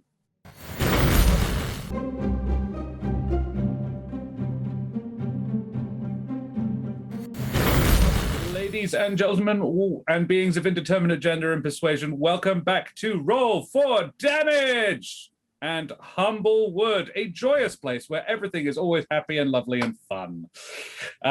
Nothing bad ever happens. No TPKs almost fucking happen. Never that. Never any of those things. Fucking hell. I've never come so close. I have never come so close to killing an entire party. Now I know how to do it more. That's easy. Cool. And knowing is half the battle. So, before our break, we had some minorly stressful times, an awful lot of character growth. I think the most noteworthy was Nevermore moving not demanding the bed. Definitely that. We basically, I'm party, you have 500 gold coins worth of requisitions to provision yourself for this trip. If you need to or want to, I'm not going to role play it because look, we only have a half a session left. And yeah. Look, if you want to buy anything with perhaps it might be good if we just invested a bunch of healing potions. We seem to need those quite often. They did come in handy, didn't they? Yeah, I believe they come in like smaller quantity ones, like less healing. Yeah, so, you can do. You're role playing. Can we potentially ask? I was gonna say, can we ask Eliza for a 12-pack of the lesser healings for 500? Given that they're 50 gold pieces each usually, and Eliza likes us quite a bit, and we did just lose Helvig.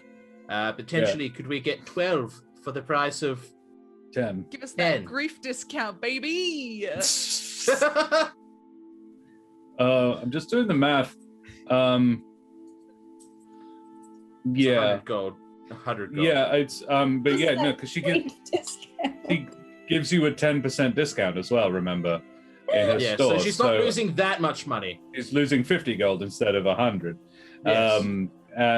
So you're asking for a 20% discount, and she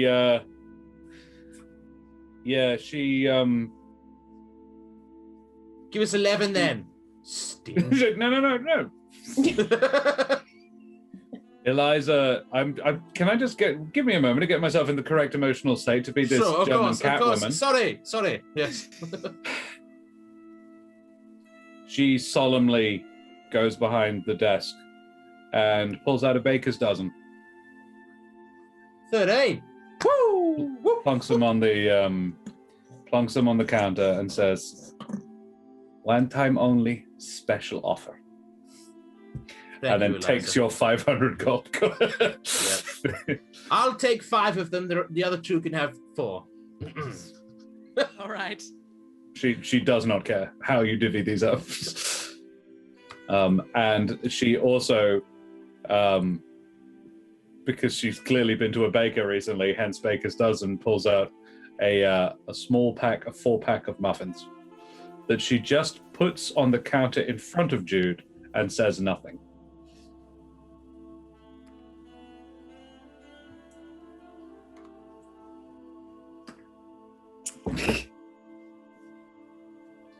Jude takes the muffins and puts them in her bag, but does not eat them.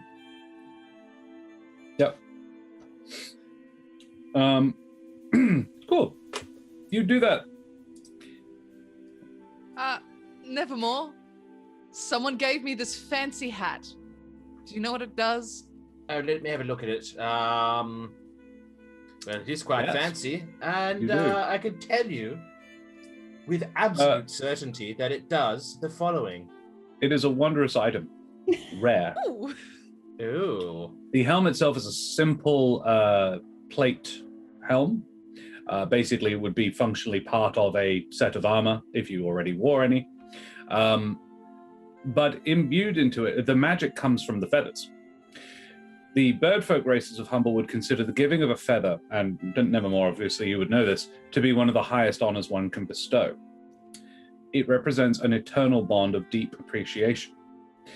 In this instance, the helm has 3 charges that, while wearing and attuned, you can activate for abilities. The giver of the last of the most recent feather is the type of abilities that it grants. So Corvum, Gallus, Luma, Raptor, or Strig, each one grants a different kind of ability. You have a Gallus feather was the most recent, but if he wanted to, Nevermore could put in a Corvum feather instead. Currently, the abilities of the Gallus feather grant you a single charge can cast Bless.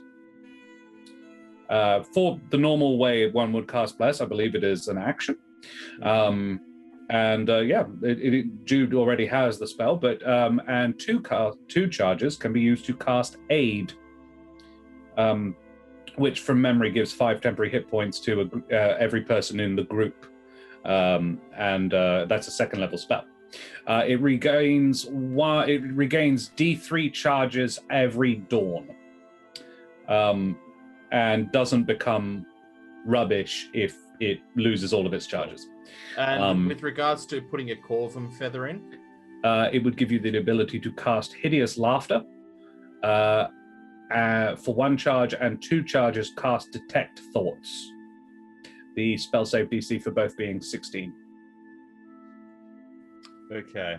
And the other noteworthy thing about it is, in all of these cases, the helmet itself is the thing that casts it, not you. So in the case of Bless, for example, it is concentrating on the spell, so you don't have to. Ooh, okay. It can go to whoever you like, but 2 of you already have magic. I mean, I'm already attuned to 2 magical items. And I don't think I'd look particularly dashing in this feather hat that's metal. So, Trish, I mean, you're attuned to your sword there, right? I have my gloves and my boots. Gloves and boots. Gloves don't have any attunement, but the boots are. Oh, okay. And Jude, you have She's you attuned have to the the sword. long sword. Yes. Do you want a helmet, Jude? I do not think it will fit over my ears. I'm pretty certain it's magical in the same way that the sword is. Magical items seem to have that kind of. It's not magical in that manner, but it is actually the design of it would accommodate any skull. Yeah, it would fit if Jude wanted to wear it. Yeah. Trish? Yes. Do you Yes. want... Was that a yes? I'd like it. I'll wear it. Try it on first. I want to see if it looks good. Yeah. How about the 2 of you try it on? Let's see who looks best on, and we'll decide by that alone. I'm giving it a little bit of a bum steer. It's actually less of a helmet, because of the design being designed to fit anybody. It's Like emo? it's kind of like almost like a tiara, a thick tiara, like a thick Well, now I'm metal on tiara, board. with feathers off the side. Oh. Hot. But yeah. no, sorry, a feather mohawk up the middle, basically. No, mohawks, uncultured, not for me. Right. I try it on, and I do like a spin. How do I look? And you haven't said you've left Eliza's, so you're still there. Yeah, Eliza, And what do you Eliza think? says, "Very fetching. I approve. The feathers suit you." Thank you. Thank you. Nevermore, what do you think? Do I look fancy? You definitely look fancy. You definitely look like something. You sure are. Yes. You sure are wearing a hat. Sorry, I just got kind of taken off guard by feathers look good on you. That's a little bit good lord. Trish, Pass them to Jude. Pass it to Jude. Let's see if Jude it's better on Jude. Maybe. I crown Jude. Oh God. Do not like the feathers. They tickle my ears. they do. Trish. Well, that settles it. I'm wearing the fancy hat. Fancy feather hat for Trish. In your journal, it is now in your journal, so you can see what it does and how it works. And I'll put your spells. Excellent. I'll put those spells into your character sheet next week. Okay. So, Like you said, no role playing, but here we are. yeah. Look, you didn't. It wasn't the shopping. So, we're going to proceed. There are 2 ways to get to the avium. I love doing this to you. There is a quick way or a longer way. It's do you stay on the road or do you go straight? The road to the avium, in fact, I've written it down so I can actually read it. Let's kick that music in instead. The avium lies to the east of Alderheart. From special observation platforms in the city, the gigantic floating structures of the Mage College can be seen rising above the trees of the forest some distance away. The college isn't terribly far, but the roadway curves around the eastern forest in order to avoid the dangers which lurk there. This part of the Humblewood is known to be a nesting ground for forest prowlers, which I believe you've encountered once before. Big cats. Very big cats. Deadly predatory cats that grow leaves and vines in their fur to better blend in with their surroundings. Taking the road poses less risk, but will cost the party another day of travel, basically. So the longer you wait, the more fire and death. Okay, look. So we have two different ways we can go. One is a little bit longer. One is short and deadly. I think, potentially, that maybe we should just take our time for once and just travel around, because we always seem to just go headlong into violence, and wouldn't it just be absolutely splendid if we just took a fucking break for once and took the easy road? Yep. Fair. That's my suggestion. What do you think, Trish and Jude? Yeah, I think we've earned it. It's only a day, and we want to get in there in good condition to learn, I suppose. I think I want to practice my spells on the road because I'm not a good magic user. And it did not help while we were fighting the big snaky thingy. So maybe the extra time I could work on being a magic user? I'll help you, Jude. We could talk magic things. And in fact, Trish, you now have spells as well. You can practice that too. Oh, goodness. We'll spend some time practicing our magic on the road. How does that sound? Make sure that you're 100% aware of your full potential. Absolutely. Okay, cool. You do that. So, the journey is largely uneventful because you chose the sensible choice. Yeah, let's do it. That's how fucking easy it is, guys. Guys, it's so easy. Just take the longer path for once. Bloody oath. All right. But also fire and death. Also fire. Yeah. All right. Fine. Also fire and death. Sorry, I've gone to Irwin. Actually, I'm practicing. Okay. On the first couple of days, you pass 3 convoys in the first, day and a half, actually, being guarded by the Wildwood Brigade. And these are all heading out to render disaster relief to various places. One's actually going to the Crest March. This one is led by a stout hedge woman named Stella. Who is armed with an impressive broadsword at her back and a well-used shield. And you guys are coming to the second evening when you catch up with these guys, and you tag along with them for a little while and camp where you're invited to camp with them overnight. One presumes you do. Safety in numbers, yes. Yeah. I avoid the hedge woman. Very well. She would actually approach Trish, knowing of your history with the Bandit Coalition. And she says, your party seems a bit demure. Yeah, we lost someone recently. I heard. Fellow hedge, actually, as I understand it. Mm-hmm. Sorry to hear that. I really am. Thank you. I just wanted to say, and you can pass this on. I don't need to tell it to the others, but you probably get a lot. I've been in the Bandit Coalition a while, but I wasn't a fan of Crawl.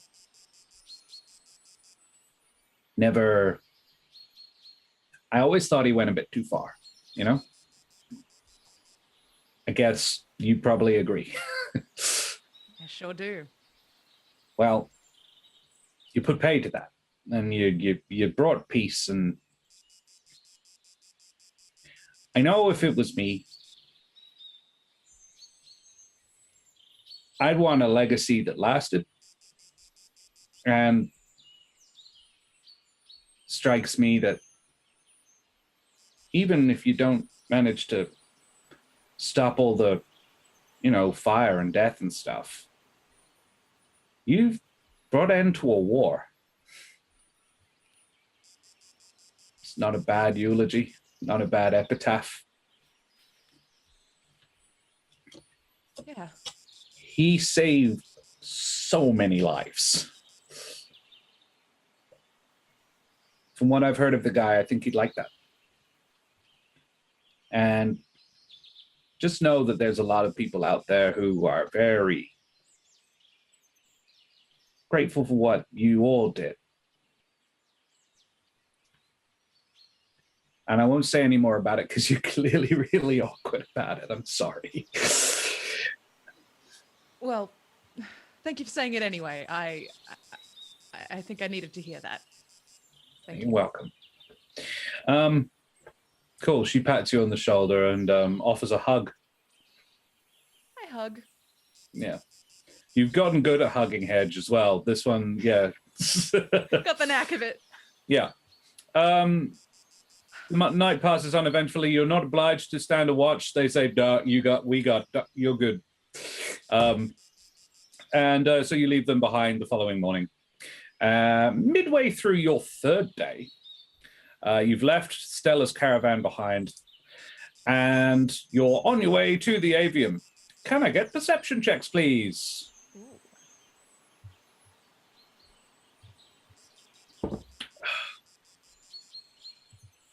So, Jude, what you do is you wiggle your fingers like this, and you do a thing like this. Okay. Do a little spin.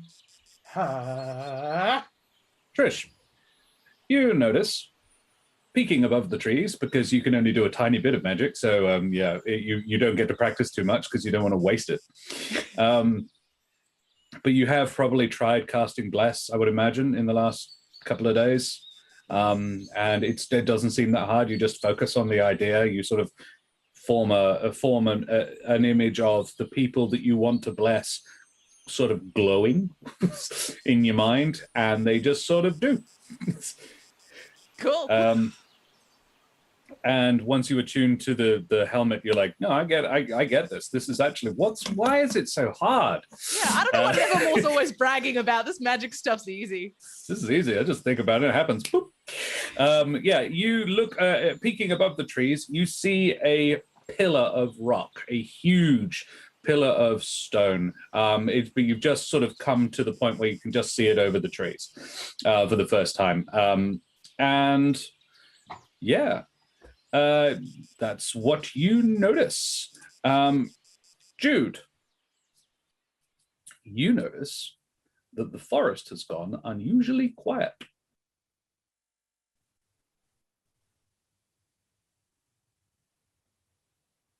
You are muted. It's gone so quiet, even Jude cannot be heard. I'll repeat the sound that I made. Right. I think we need to stop for a second. Why is it so quiet? I agree. Good point. Jude, make one more perception check.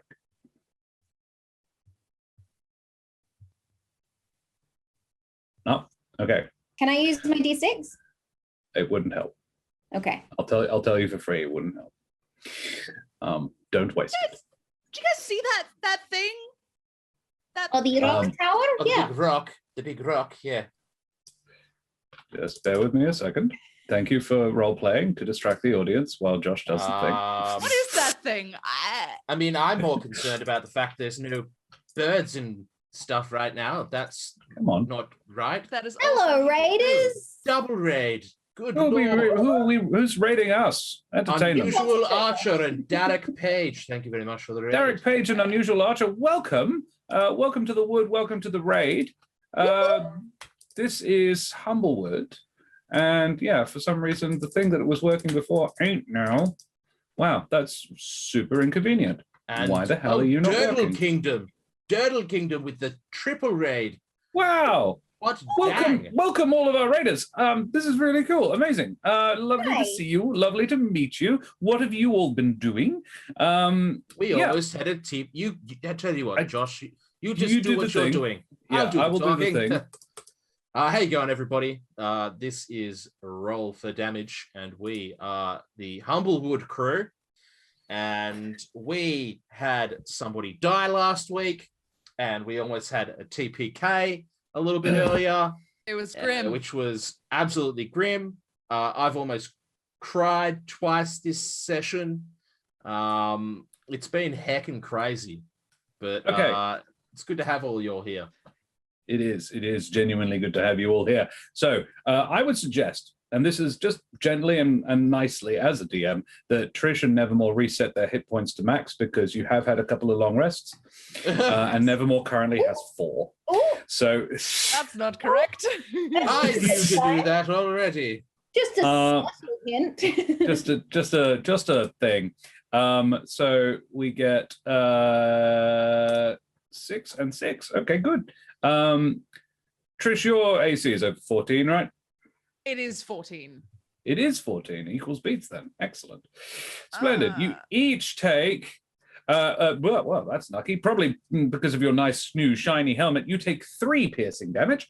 And Jude and Nevermore both take 6 as arrows leap out of the bushes.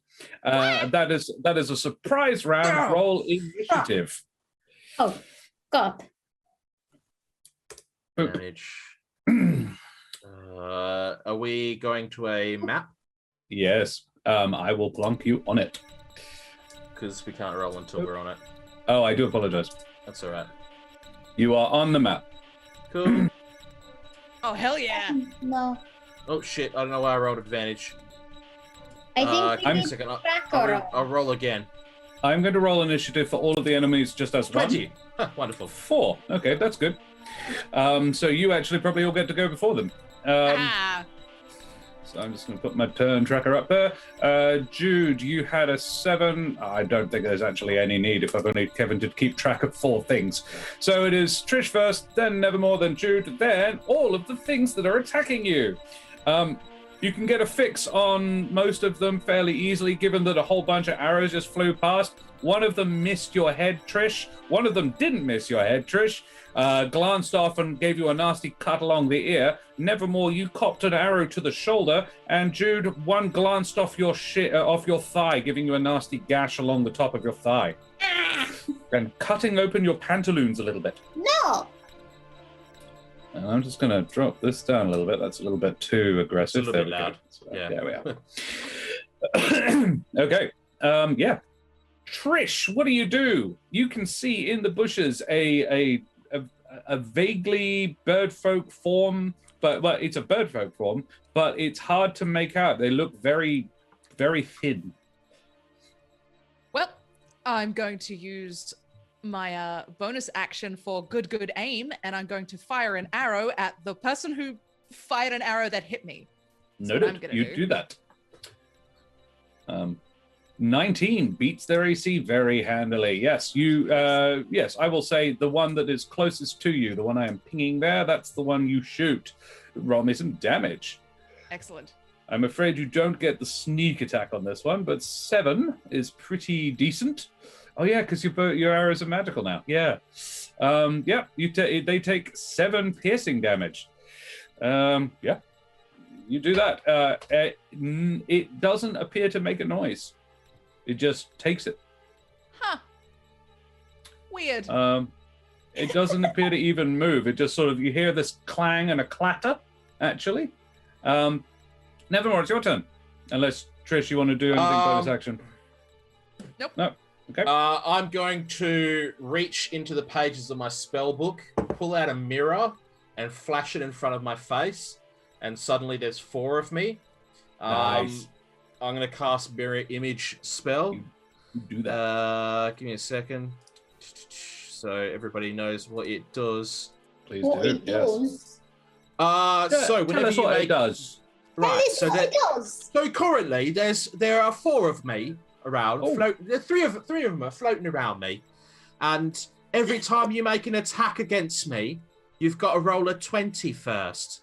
And All right. right, I'll remind you that every time. Yeah, good. Anyway, and if you roll against one of them, they have a different AC from me, Sure. which is actually the same AC. And if you hit them, they just disappear. Right. and how do I know which one? I will tell you because Very well. You just roll a d20 Yeah. whenever you go to attack me, and I will tell you what the number is. But Oh, okay. Does it change? yeah. So it does okay. depending on how many duplicates there are. I So see, if there I are see. Very 3 well. duplicates, you must roll a 6 or higher to change the attack's target to a duplicate. Right. So if you roll low, you're going to hit me. If you roll high, you're going to hit one of the duplicates. Very well. Thank you very much. Cool. You do And that. I'm going to start going, hey, hey, hey, hey, and start waving my hands around, trying to Noted. attract their attention to me. You successfully do that, and all That's my all 3 of turn. you, all 4 of you do that. Jude, it is your turn. I run forward and I stab Which one do you stab? the closest one to me. I cannot So see. the one Jude, the one Trish shot. I assume so. Okay, well let's plonk you over there then. Yes. And I Yep, stab. and then you make an attack.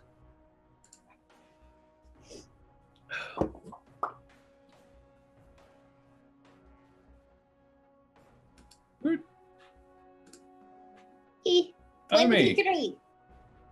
good on you, Omi. Gives a sub to badass butt. Yeah, you hit. 23. I just wanted to say the name, really, to be honest. 23. Yes, roll me some damage. Remember, you can smite for extra against undead as well. I did. You Nice. did. So you burned you burned a spell slot to do smite damage. Yes. Well, the Right. radiant one. Where's that one? The divine favor. Divine favor is a spell that you have to cast Oh yeah, It's not a that one. bonus Why action. did it roll that one? because it was highlighted, I imagine. Sorry, I've been in your sheet changing stuff. Oh. Like a week ago, in fairness to me. Fixing it after last time. It should just be the slashing damage and then the +2 dueling. Dueling, yeah, 12. 12. Okay, noted.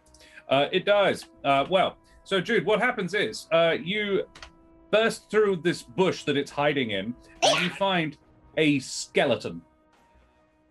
What? This is the skeleton of a birdfolk in ragged armor, holding a short bow that it was pointing at you and aiming just the way a normal birdfolk would aim a short bow.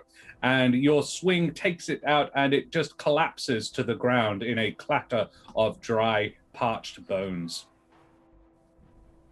May I bonus action poke it with my toe? Yes, I will allow it. To what intent? Just to see if it's really a skeleton.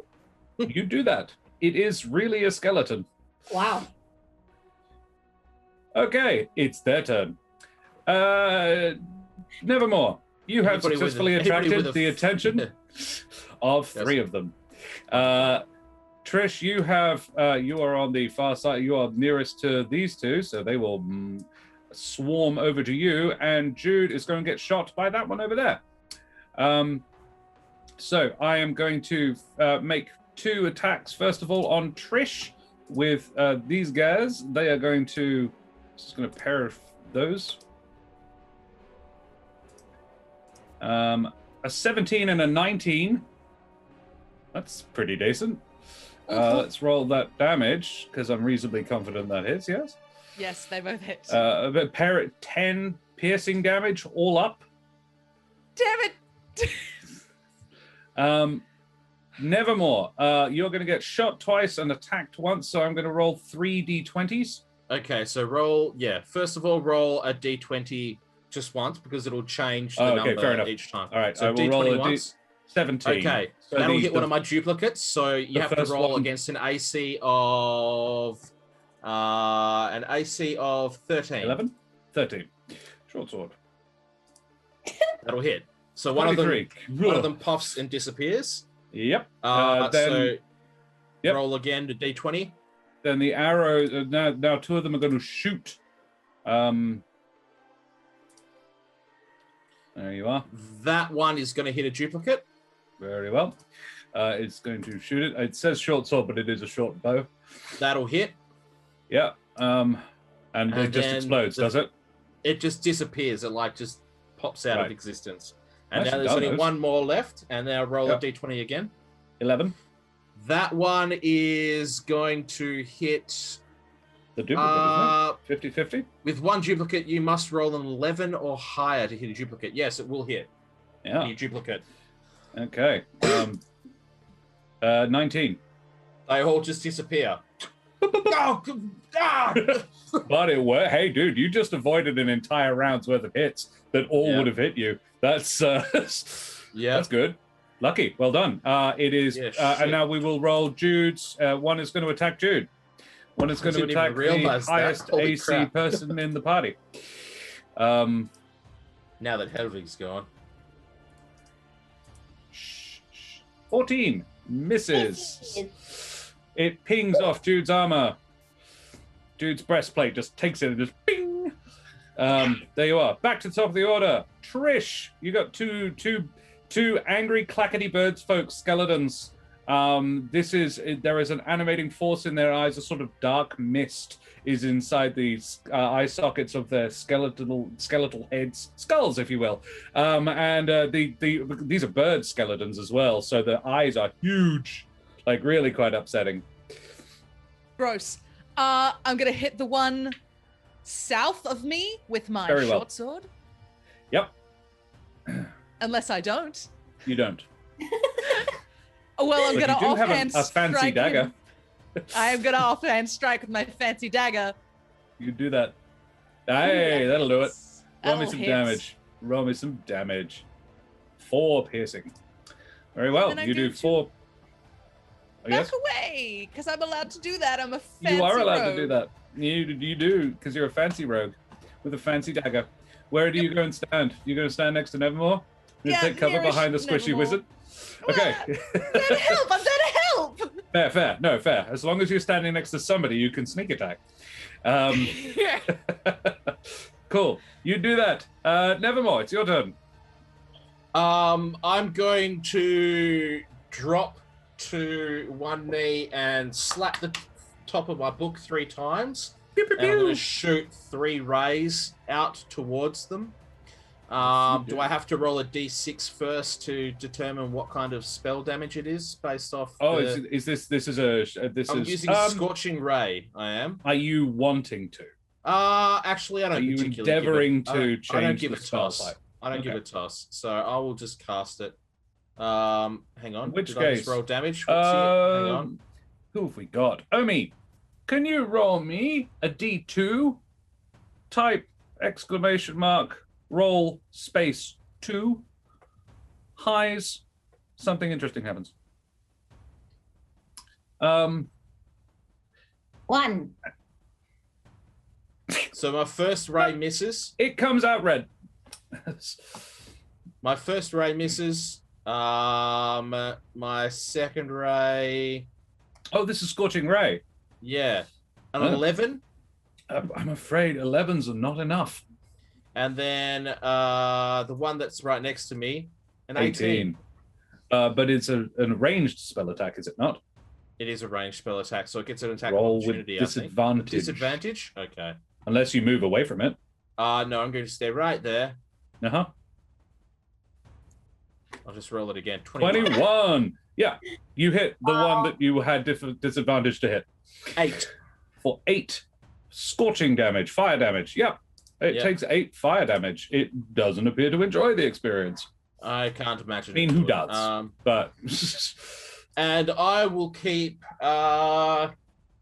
shimmying my hands around, trying to attract their attention. I don't know why at this point in time. But you're that's doing me. the dance like Jude. Yeah. Jude, it is your turn. I stab. At what? Please be more specific. Sorry. I run to the next one closest to me, please. There's one that Trish stabbed a Over. bit. Over here. Yeah. Okay, you do that. I'm You stab it. going to stab. 26. Yeah, you do. Stabbed. Consider it stabbed, Jude. 12. For 12 damage. Very nice. 12 damage. Again. 12 again. 12 again. Yeah, I'll take it. You do that. It takes 12 damage. Math. That. There you go. No, not that. It doesn't have 96 hit points. There. Yeah, it is stabbed.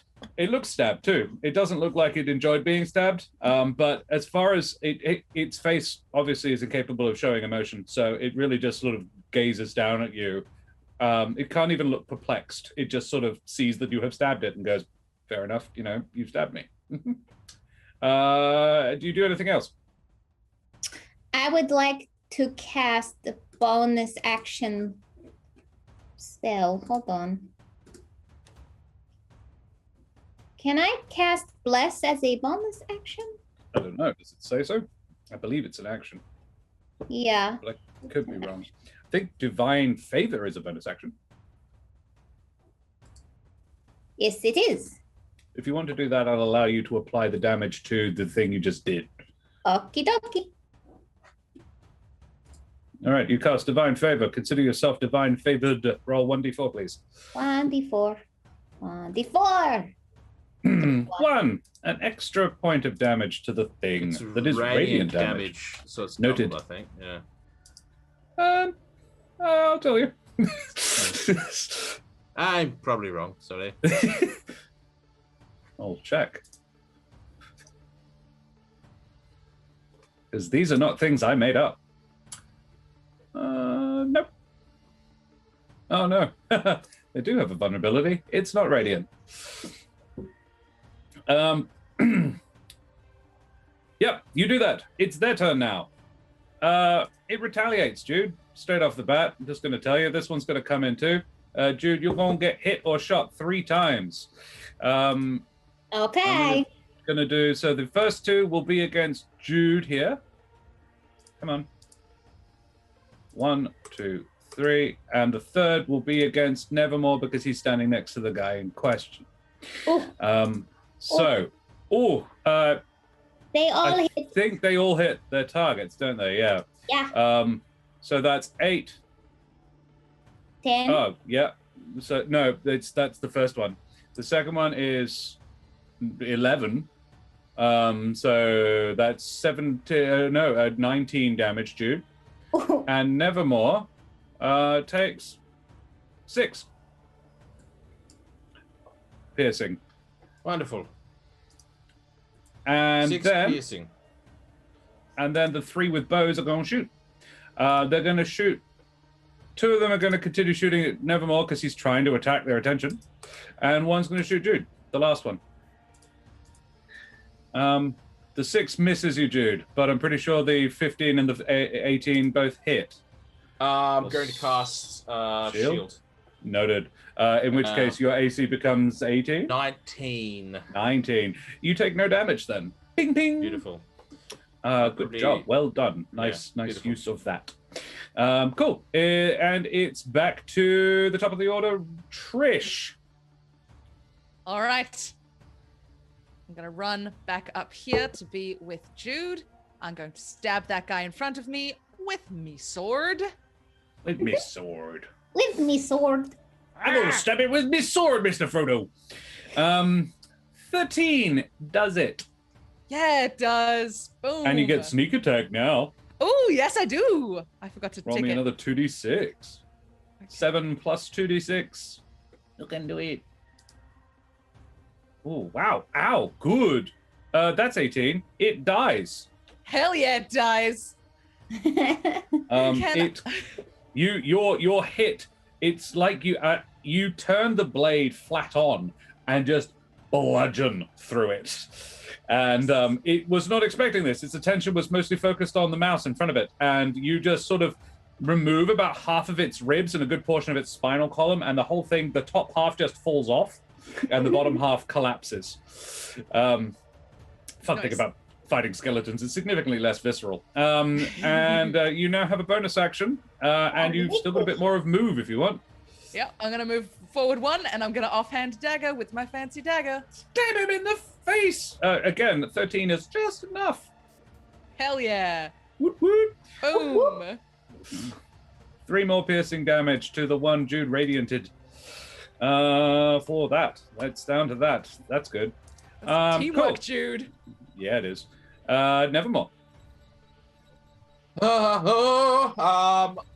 I'm going to magic missile the one that's directly in front of me. They all hit, obviously, because it's magic missile. And so Roll a d4 and we will times it by 3. 6. Oh wow, lame. 6 force damage. 6 force damage against the guy directly in front of me. Yep, look, he's looking pretty raggedy now. He's missing a good portion of his ribs and one of his femurs. And I am going to stop dancing, and I'm Good. going to I'm going to stop dancing, Sensible. and I'm going to try and stand like so that the ones that are shooting at me have to shoot through their friend. Not Very that they well. care about him because they're dead and they're not. You can friends. only manage that with one of them. One of them is to the south and one is Yes. to the north. But you can definitely interpose the. Oh wow! bird. I didn't even see those ones there. Jeepers! I have not seen those ones there the entire time. My map has not been zoomed out enough. I will stand. Yes, I'll There interpose are myself. 5 left, 6 left, 5 left. Yeah. So yeah, assuming A good number. That one there, I'll just move there because I'm assuming Sensible. that guy's shooting at me. Yep. So that Cool. does block his shot. Okay. Cool. Jude. Dead. Good. Quelle surprise. You are now divine favored. Yes. I don't believe it adds to your attack rolls, but it does add to your damage. 24. Littlefoot, 24. You just keep bashing it out. Yeah. Oh, shit. That's 18. That's like max, isn't it? Yeah. That's Mhm. not even... It's not even max. Your max is, from a single hit with Divine Favor, your max is 21. Yeah, it dies.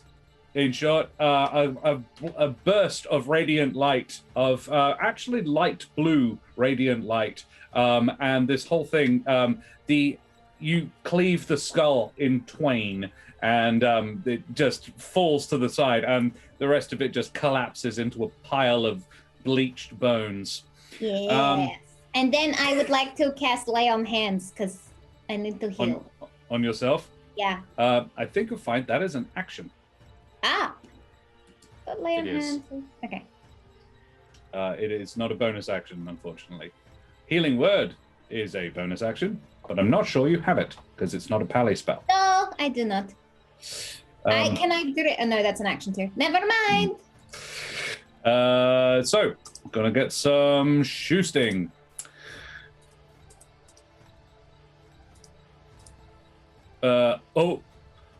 So the first 2 are at Jude, the third is at Nevermore. 20 Nevermore. That'll hit me. Yeah. For 5 piercing. Jude, the 11 no, but the 18 yes. Yeah.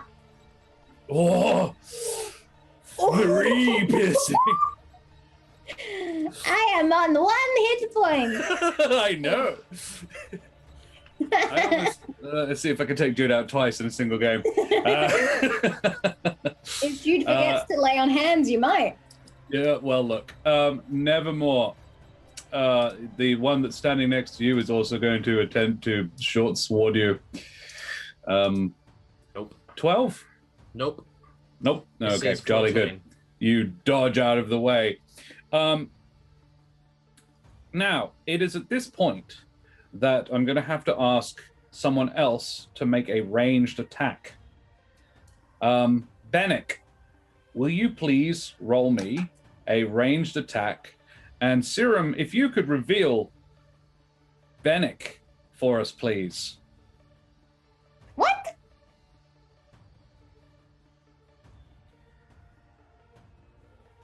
It's so exciting. It is exciting. Oh no, it says Helvig in the chat. Hello, yeah, it's so There sad. it It's is. 11, Josh. 11. That misses. But Big sad, no, yes. no, it doesn't, because of one of your abilities. You get advantage because it's a held action. I'm calling it that. Leave me alone. You hit. Oh, yes, I did which that. Which one would you be attacking? Yeah, There's cheers. one in the corner. Let's just. What's this dude I'm doing? saying you are coming on from here, Bennick. You are Where up am in I? the top right corner. I can see this dude, right? The one that's like, let's just get rid of this hiding one. Yeah, sure. So this one up here at the top. Oh. Yeah. Yeah. You shoot that. And roll me some damage. Okay, bam. 9. 9 piercing. Yeah, it takes 9 piercing damage. You are welcome to talk to them if you like. All I'll say is I'm here to help. That's it. Cool. Great. Bennick, I am fitting you into the turn order after the things, but before Trish, whose turn it is now. All right, God, you got this. No, Bennick, All right. you got this, buddy. Thanks, man. Oh, Lordy. I'm gonna move on up next to Nevermore, and I'm gonna hit that guy with my sword. You do that. Or No, do I'm you? not. I'm not gonna do No. that at all. Do you hit it with your fancy offhand dagger? I'm sure gonna try. 16 does it. And Hell give me yeah. that sweet sneak attack damage. Yeah. Oh, I get sneak attack. Yeah, because Shoot. I'm Yeah, 'cause you're I'm standing there, next you to get Nevermore. advantage. That's right. Gotta remember how it works. That's Nice. actually just Yeah. enough. Drops Oh, it. yes. Nice. Well done. There are still 3 with bows. It is Nevermore's turn. I am going to peer off in the direction that the voice had come from. Good, I'm glad you're here to help. And I will There is a turn... Marin raptor standing in the boughs of a tree about 40 feet away from you, Nevermore. He has the look of a... In fact, Dan, can you describe this mysterious benefactor of the party for me, please? Okay, as I guess time stops and the camera pans around him, so you have a 360 view of his body. You see a 3'10" Humblewood raptor that resembles a white vulture with white plumage, bright yellow-orange skin, and dark red-orangey eyes. He's got a near horizontal scar across the bridge of his beak that comes right underneath one of his eyes. He travels light, not really wearing any armor of any description, just a shirt and a black robe that seems to just be held up by this thick cordon of rope that is replacing a belt.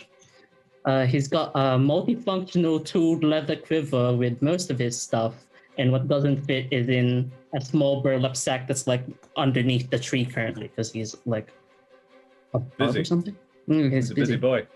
Did I have time to cast Mage Armor on myself, Josh? I'll allow it.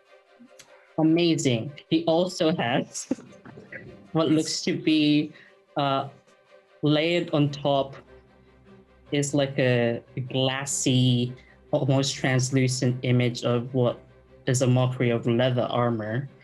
And he also has a ethereal hood that's all scaled that comes to the back, which is his arcane ward. Cool. Yeah. Boss. Love it. All right. Nevermore. Yeah. I am going to stick with the, I believe it was Father's rule number, give me one moment, rule 88. If at first you don't succeed, magic missile. I'm going to point and I'm going to magic missile this one here out in the trees. As my father always said, if at first you don't succeed, parachuting probably isn't for you. Oof. There's my roll. Oh, for fuck's sake! Another That far 6 one? points of damage. If at first you don't succeed, fucking magic missile. Yeah. And then I'm going to drop prone. Nothing succeeds like a parrot without teeth. I'm You do gonna that. Drop prone. Yep. Cool. It takes 6 points of force damage, and then you fall to the ground and hide. Yeah, I'll kind of crouch down because I know I'll be less of a target. Less of a target. You're not trying to elicit their attention anymore. Jude, you have 1 hit point. Hands. Jude would like to put her hand on the Mocker of Gaspard and Sure. heal herself. And also, can I taunt the other one in the trees? Yeah, so you're on a single hit point, you're healing yourself up from that and saying, nah. Yeah. Noted, Hey, you you! do that. Hit me. Sure, you recover how many hit points, Jude? Of the 90. 20 that you can. I'm now at 20. Very well. Consider it taunted. In fact, all three of them are like, yeah, okay, well, we'll shoot you then. So they will, or at least they'll try. Mm-hmm. Can Josh do 20 points of damage in a single round? Stop trying to kill Jude. Well, you're the one drawing their attention. Oh, it's all my fault. Yes, Yes, Josh you're is the the- nasty you're the DM bad- who's trying to kill the character who's DM. actively saying, hit me, not them. Yeah, that happened to me. What? Oh, I one get hit. one. For 4 piercing. Shrugs it's it off. nothing. Shrugs it off. I Probably pull because it you're down. dancing around, you're like, stop moving. Yeah. Bannock, it is your turn. Who shot Jude last? Oh, look, Josh. they've all shot him at least once, but the one nearest I'll- you has done a lot. I'll Done it keep- several times. Attacking this one over here. Very well then, do that. I should really cheese this readied action ability. But I will But you not. can't have readied another action though. Or are you planning on readying one now and then getting advantage whenever it does something? Yeah, but I should just attack it. Yeah. That's for later. Yeah. Yeah. You'll struggle to not kill it, I think. So roll damage. Bam. 7 again. That'll do it. That'll do it handily. He Cool. licks his lips, then squints and realizes they're just bone, and Yeah. then dry retches. Yeah, you do that. Do you do anything else? Are you happy there? No, I'm happy here, man. Great. So, for chat's knowledge, I did not know what Bennick's voice sounded like. This is my first time I'm meeting him. Okay. Back to the top of the order. Trish, finish them. All right. I'm zooming up here. Hit with Zooming my sword. up there. You go on, zoom up there then. You don't. That's fine. I got my dagger. Come on. You got a fancy dagger. Come on, dagger. Come on, dagger. You The rarely dagger mess always with that pulls dagger. It's a through. good dagger. All right, yeah. Roll the damage. No sneak attack. Oh, no, sorry. My bad. Just 3. Sorry, there's nobody else near you. It very well aware you're coming for it.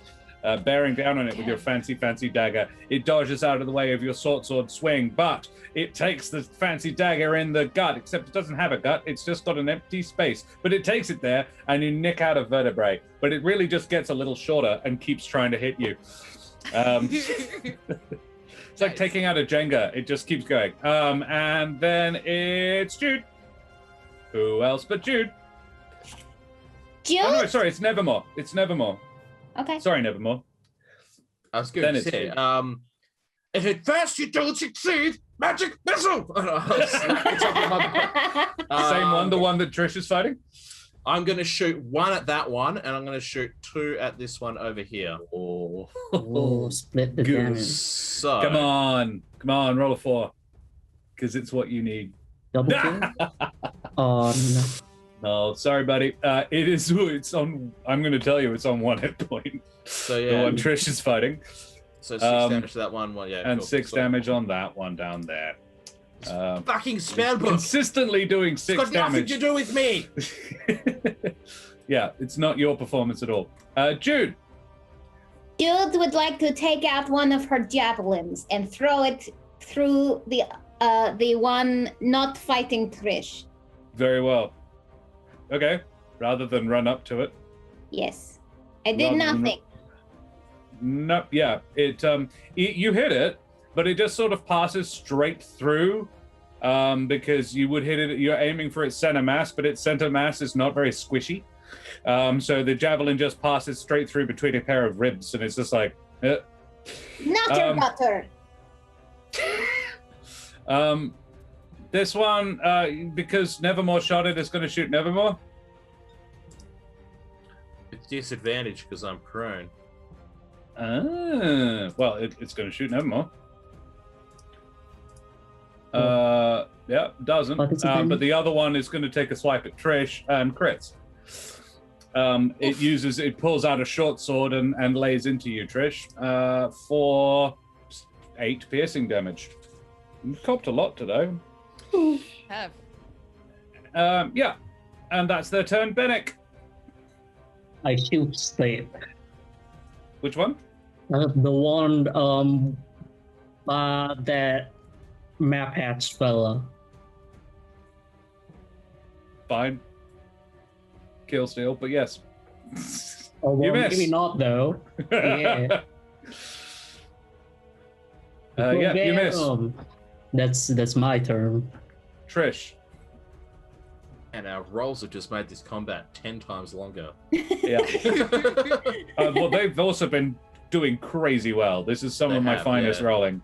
Oh, well, wait. Am I elevated? Or- Yes. Oh, never mind then. I was gonna Okay. move closer, maybe be like, "Hey, No, don't you're hit about. me." But You're. I figure you. Well, you can choose to not be. no, that's fine. It's easy to indeed, shoot with you a can longbow from glide. up here. Yeah. That's true. Okay. Very well. Trish, All right. I'm gonna going guess. I'm just taking a guess here.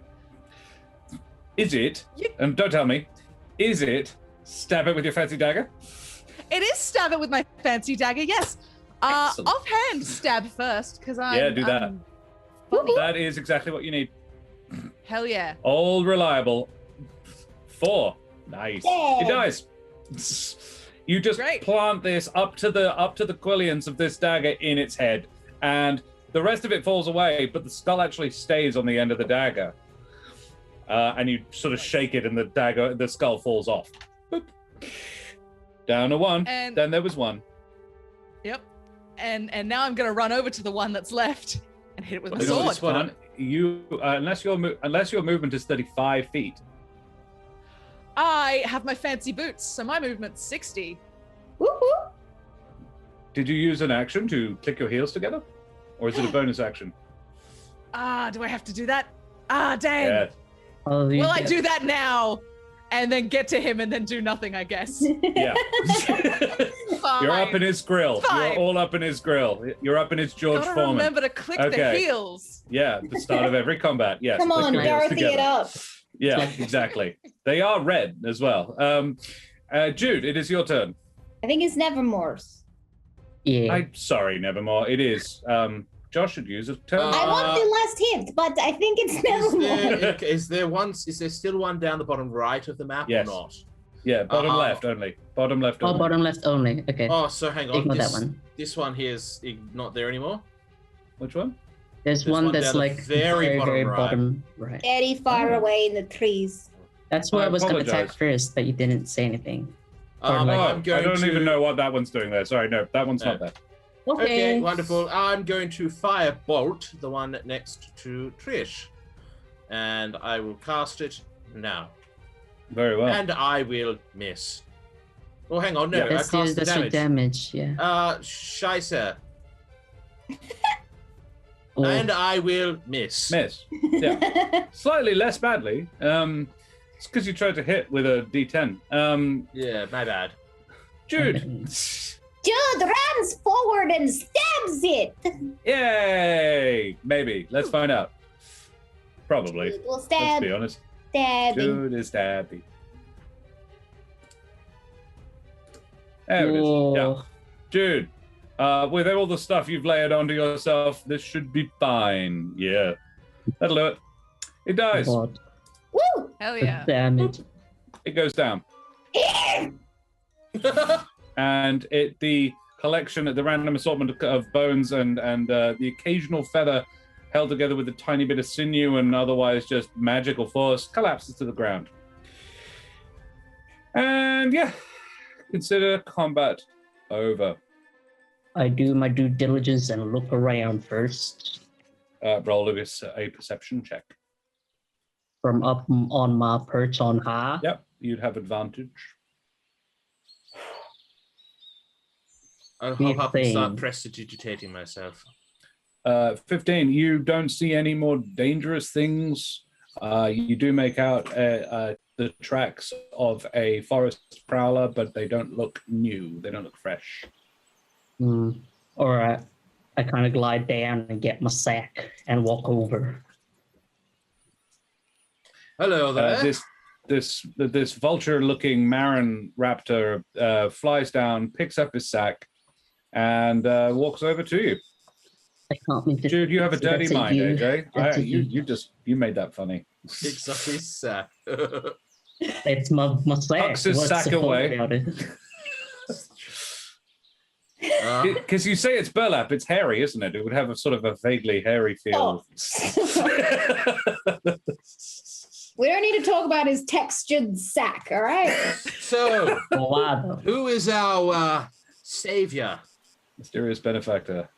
Oh, I'm not really much of a savior. I was just, well, not a savior, but I am your god. Sorry, my god? No, your guide. Guide. Guide. Guide. Guide. Got Yeah, it. that. All From right. the avium. I'm one of the wizards there. Oh, Yeah. you're a wizard. Yeah, of course Yes. you're a wizard. Here's my spell book. He points to Nevermore, you do notice, as a former I student of the noticed the avium, sheen. I noticed the sheen of. well, you kind of also notice the spell. uniform. He is wearing the uniform of a student of the avium, a senior student, a wizard.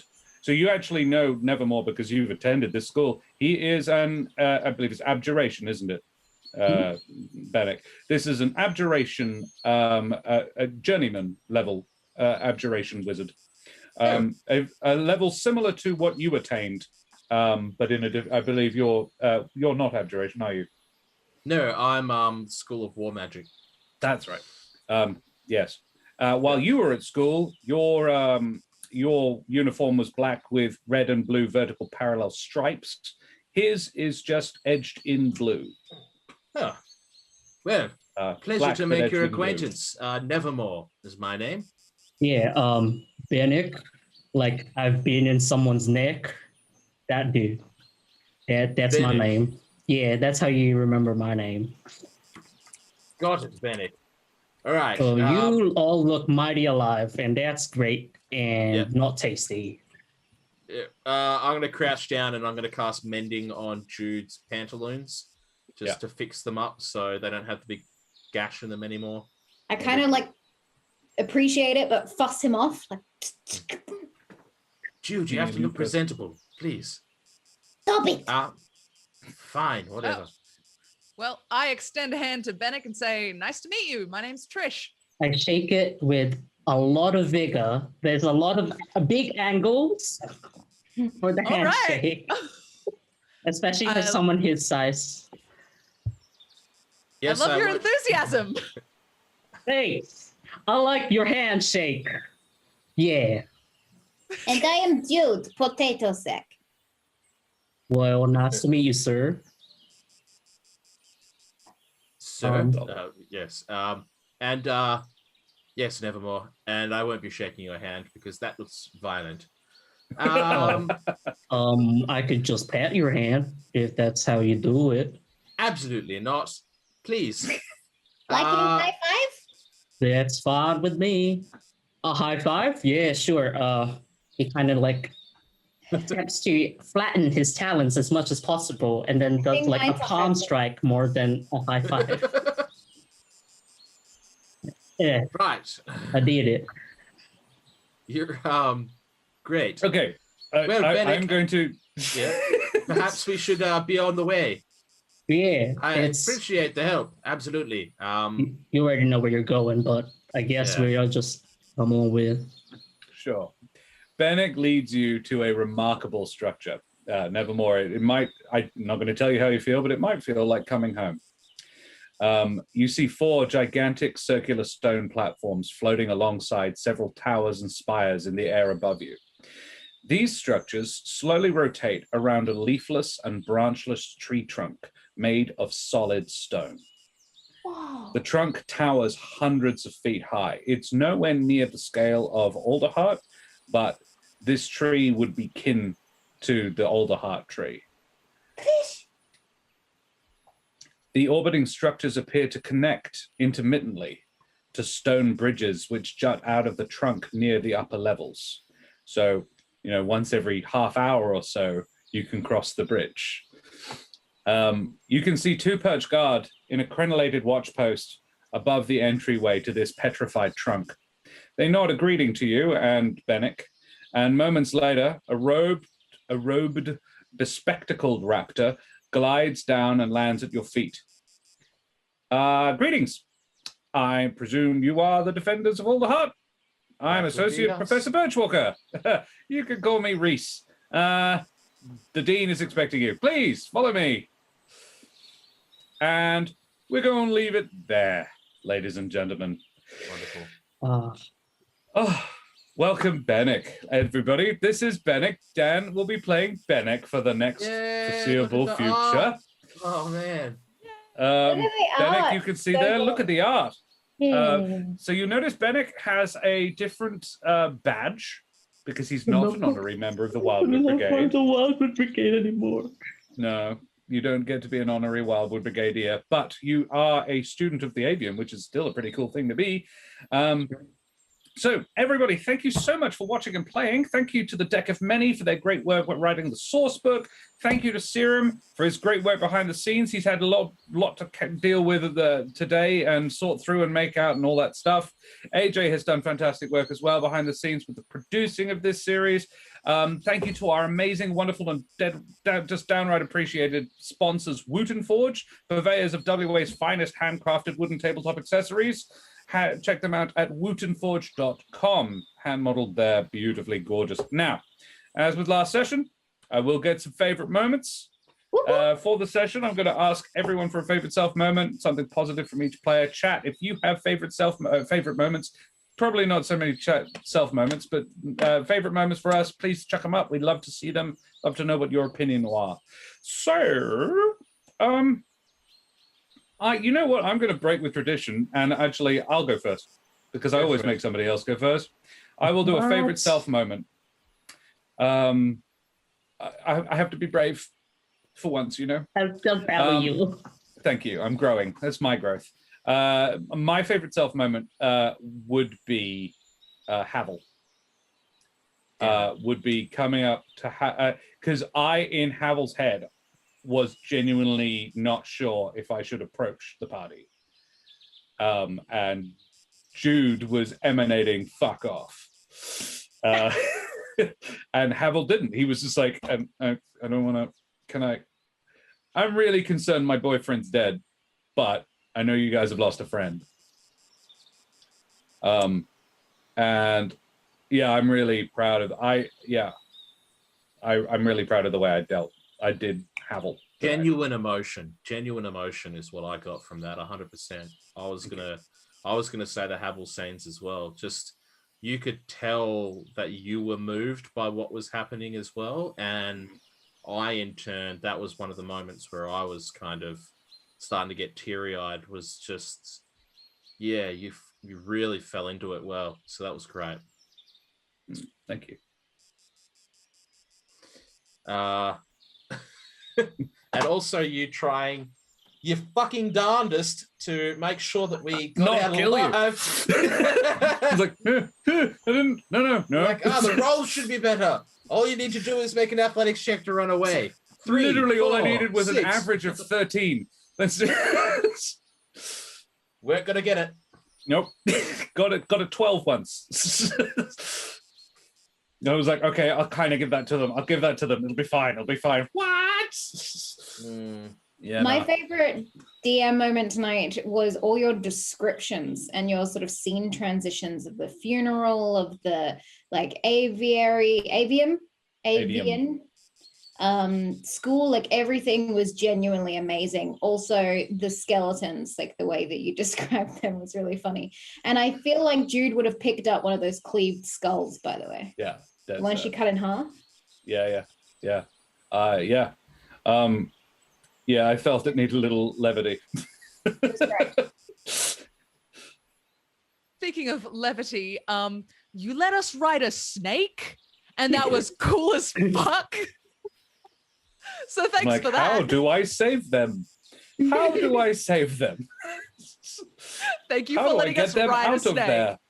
Yeah. So you duned out of there. That was a dead set Riders of Arrakis. Fucking awesome. That was cool. It's like, I just need someone to beat its AC. And the problem is we've established what its AC is. Okay, there's Trish. Thank God. I quite enjoyed being Irrelath in that, actually. Just like, I can't fucking do it. Oddly, her feelings mirrored mine. Dan? Oh. Nevermore had given up hope. Suspicious.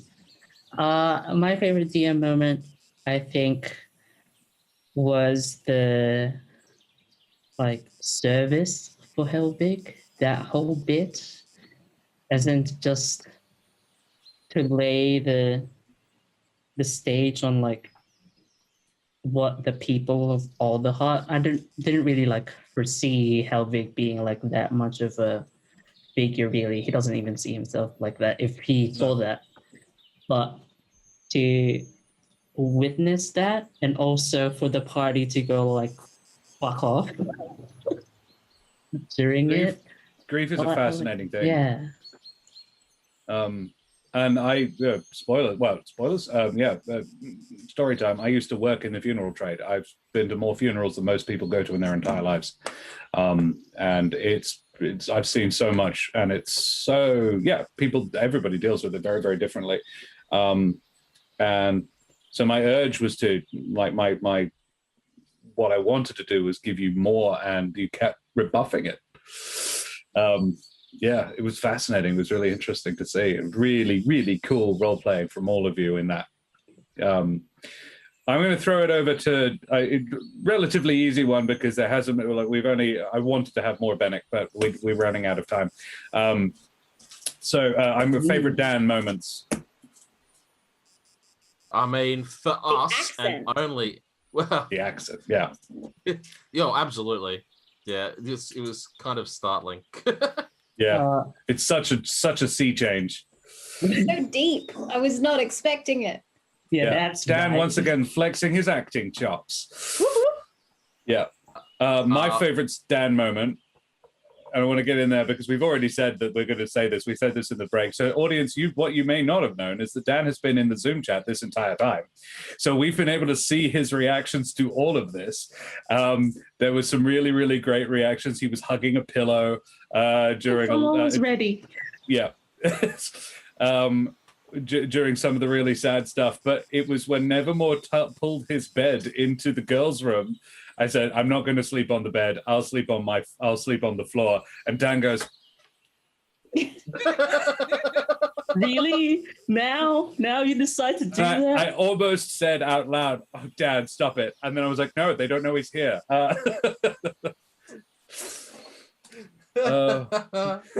toast to Helvig, yes. The accent is lovingly titled The Clifton. That fucking accent, yeah. Thank you, I see you in hell. Thanks, Serum. Cowburb Shooty, yes. Now we have a Rudy Tooty Cowburb Shooty. That's Bennick. Yes. I loved Eliza coming out with full 13 potions in honor of Spiky Boy. Thank you, badass butt. I don't know why he's read that as bad assault. Yeah. Josh, thank you, Josh, for not killing all of the players. Oh my God. I see you all in hell. Thank you so much. Thanks, dude. Good on you, man. Hey, thank Gifting you. 5 to Wooten Forge. And AJ gets one. And I get one. Yes, Wooten Forge. Bloody legend, a Dracos wizard. Not subscribing to the channel I produce on. Don't do that. But thank you very much. Hey, look, I didn't point that out. Somebody else drew everyone's attention to it. I subscribe. What do you mean? I don't. I don't have money, guys. I'm a struggling artist. No, that's fair. Yeah, other people. I also, Any I Dan? also just liked. Sorry. Oh, actually, you go, Trish. I see your mouth was about to open. Oh, thank you. I just thought the acting was really succinct. Like, we've barely met the guy, but I already have such a strong idea of his character and his personality. You did that so succinctly, and it was fucking brilliant. Yeah. Thank you. I've Just been really excited for this character. The gagging at the skeletons was something that made me laugh. It was like, okay, all right, vulture, got it. They're gonna want to eat bodies. All right, got it. Shit, that's gonna be fun. The bird that this bird is based off. It's an Egyptian Egyptian. It's an Egyptian vulture, yeah. The I had to Egyptian do my vulture. research. I was like, okay. Gorgeous birds, really, really gorgeous birds. Really pretty picture. Still like a vulture, still a little upsetting looking, but yeah, they're gorgeous things. Yeah. Oh, they are quite pretty for a vulture. Yeah. Dan, favorite self moment? Do you have anything that you'd like to add? Aside from really just unlocking Bennett with his first few words. Yeah. It's just unearthing it. I think I'd like to just say favorite Dan, because I didn't really do much today. Favorite Dan is watching everyone in the green room being going through the grief and the reactions and the aftermath, and I just love where it's not only something that the characters have to move on from, but it's also apparently caused character development with the mattress. But that I'm not salty or anything. Get over it, I'd like to Helvig. say. Sleep on the fucking ground for all I care. My favorite Bennett is like Mitch was saying with his. I think actually I like the handshake The a lot. handshake. Doing it in real life was really fun. Figuring out. I was like, well, how about a high five? Crisp high five? Yeah. Been in his neck as a way to say your name as well. That's how you remember. Now you remember. Yeah, now I will never forget it. How that happened in your schooling life, that you had to come up with a way for people to remember what your name is. It's it's not that hard. Find out more. You're a fairly visually striking person as well. Cool. Alrighty, let's move on to Rachel. Let's talk about Rachel. How great was Rachel? Rachel was amazing. Rachel was amazing. Rachel, favorite self moment? Yeah. I really enjoyed writing that dream. That was a lot of fun. It was beautifully written. Yeah. Thank you. Yeah. Check out Rachel's book. Yeah, that was really, really solid. Anybody else? Anybody? I don't want to go first, but I can if you like. My favorite Trish moment was, give us that grief discount. Yes. So good. But that line got me. Oh. Yeah, that's upsetting. I was like, I need to get into Eliza. Wait. Yeah, that was cool. I actually really like the hat Phoenix model. Wacky! Hi! Phoenix Wacky! Welcome! So desu My favorite moments. Yeah. Hat moment. The hat trying on was great. I really enjoyed the hat trying on. I really liked also, and this is sort of an AJ one as well, that I was hinting that I thought Trish should have it. I didn't necessarily there was no particularly good reason, but I like that AJ went with that and was just like, no, I don't like it. It doesn't fit my head. It tickles my ears. You wear it. That was really lovely. Jude's in a stroppy mood. Yeah, Jude is in a stroppy mood. We'll get to Jude. Dan, favorite Trish moment? I think my favorite Trish moment is Trish doing an really quick intervention to Nevermore in the topic of giving Jude like false hope. Mm. I was like, man, that's rough. I Yeah.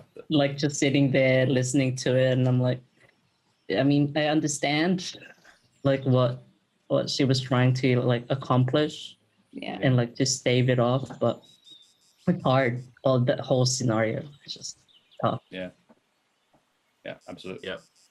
I was a big fan of just one of the lines right at the very beginning that Trish came out with. I instantly typed it down to remind myself.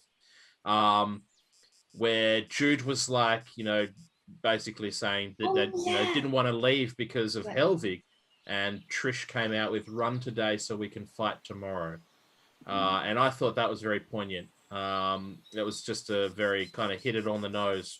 But the dream as well. Yeah. Oh, far Yeah. out.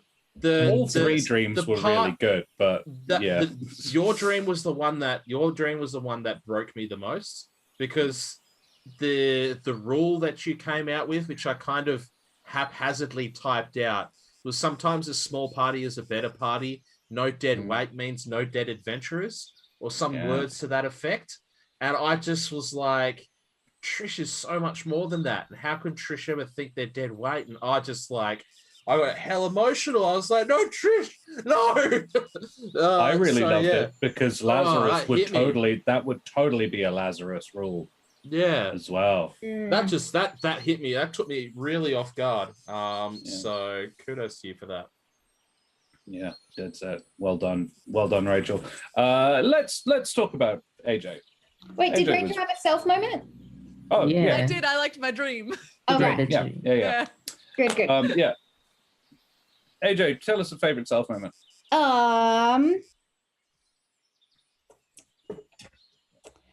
The grief discount was perfection. I don't know. I really liked Angsty Jude. That's a really fun development. But I think Jude finally having the moment of being like, I am a Jerbian woman. Like, I'm not a child. I'm a grown-ass woman, and you will call me a man when I want you to. Yeah, I'm a grown-ass woman who pretends to be a dude sometimes because she's comfortable in that. And it's cool. It's fine. But I'm not a child. I'm a woman or a man. That's it. I'm a woman or a man, but they're both grown-ups. They're both grown-ups. But just having Jude stand up for herself in that way, I think, is the first time she's done that. Yeah. So.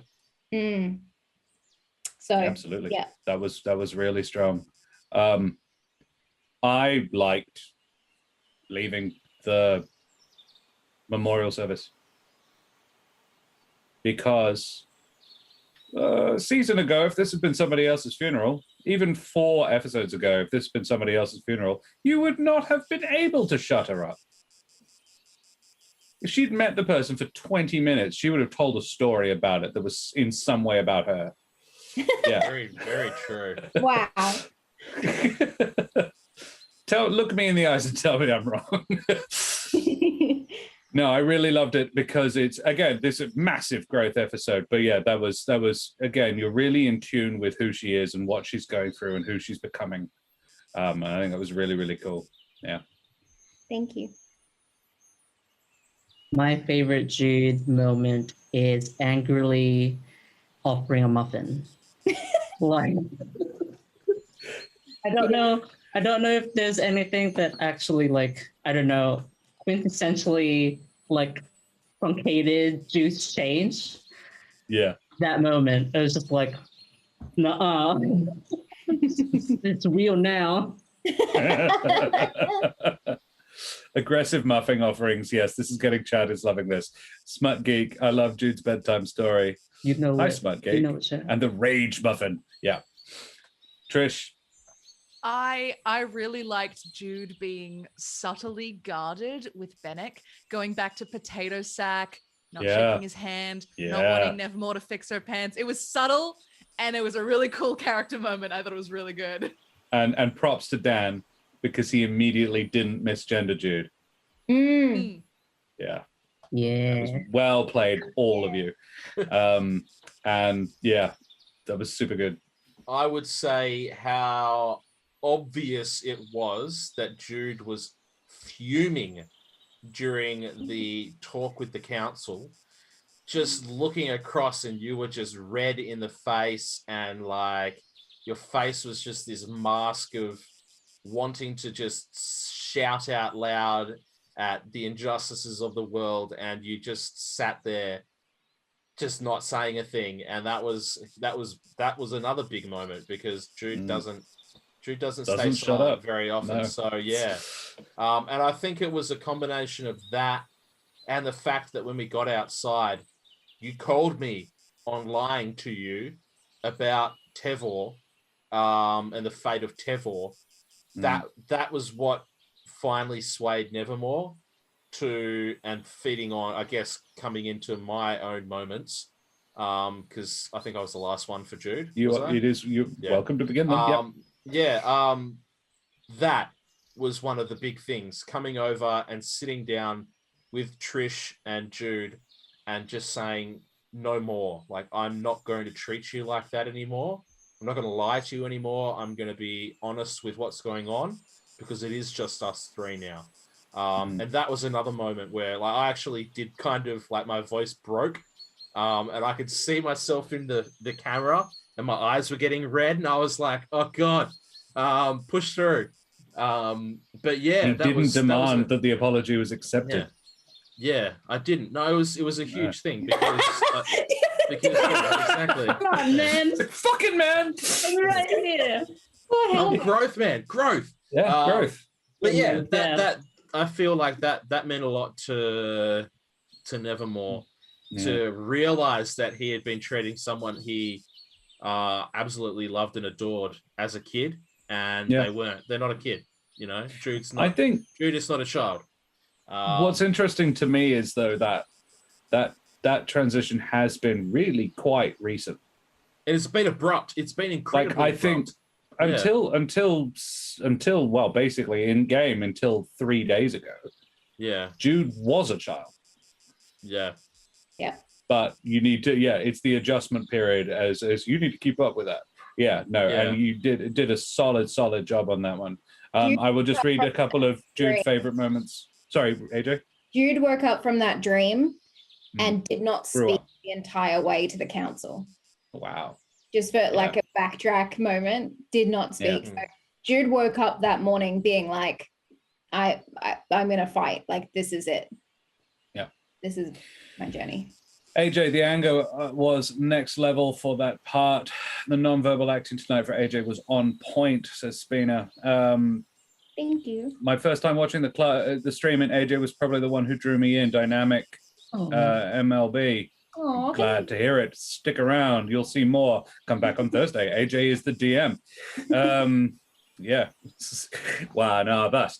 Wow, no, Jude's not so innocent anymore. Yeah, Jude has been many things, but Jude is actually, and you'll learn more and more and more as we go along. Jude is many things, but innocent she is not. Let's talk about Nevermore, because Nevermore did some fine work this evening. Dan, go for it. Tell us. The magic missile barrage. It's not my fault. Blame your tools. And you're doing it in front of a wizard who has, and spoilers, magic missiles. No, don't worry about it. He didn't do that good in Principles of Evocation. It's fine. Being called out. Bastard. You know nothing. I just like more the quote that came with, I can't remember it specifically, but it was basically like, if this fails, try again, because you keep failing, so you keep trying again. Keep trying again. It was gorgeous. Rule 43, 44. I think I have to piggyback off yours, Mitch, of you finally seeing Jude.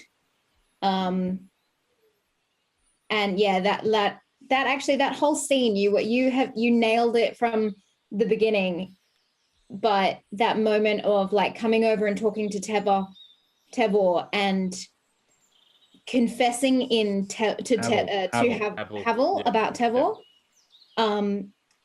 but not doing that with Jude, and having Jude just realize it in that very moment, like the way that you and I can bounce off each other now is incredible. And you did such an amazing, like your acting was on point today. Thank you. I'm going to go to an earlier moment. Subs. In hell. God damn. See you in hell. God damn. Yeah. We love you and thank you so much. That's fantastic. Thanks, and dude. we are very grateful. Nice. Thank you. I'm gonna go for a much earlier moment because it's partially. I loved when you noticed that Tevor wasn't there and how you reacted to that.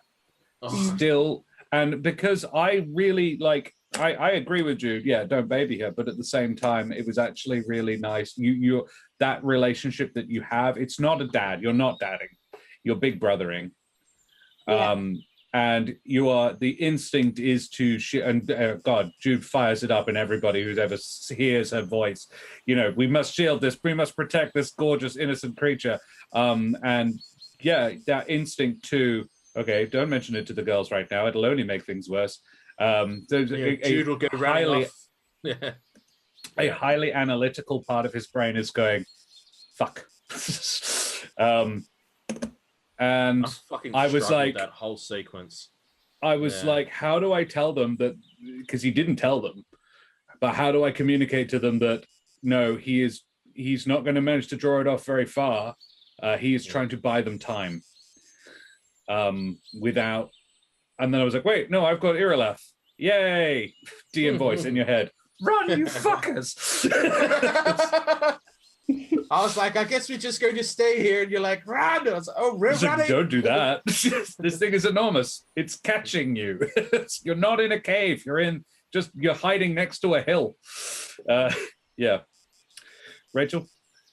I really liked. I was going to say the apology, but we've touched on that, so I'll pull out a different moment.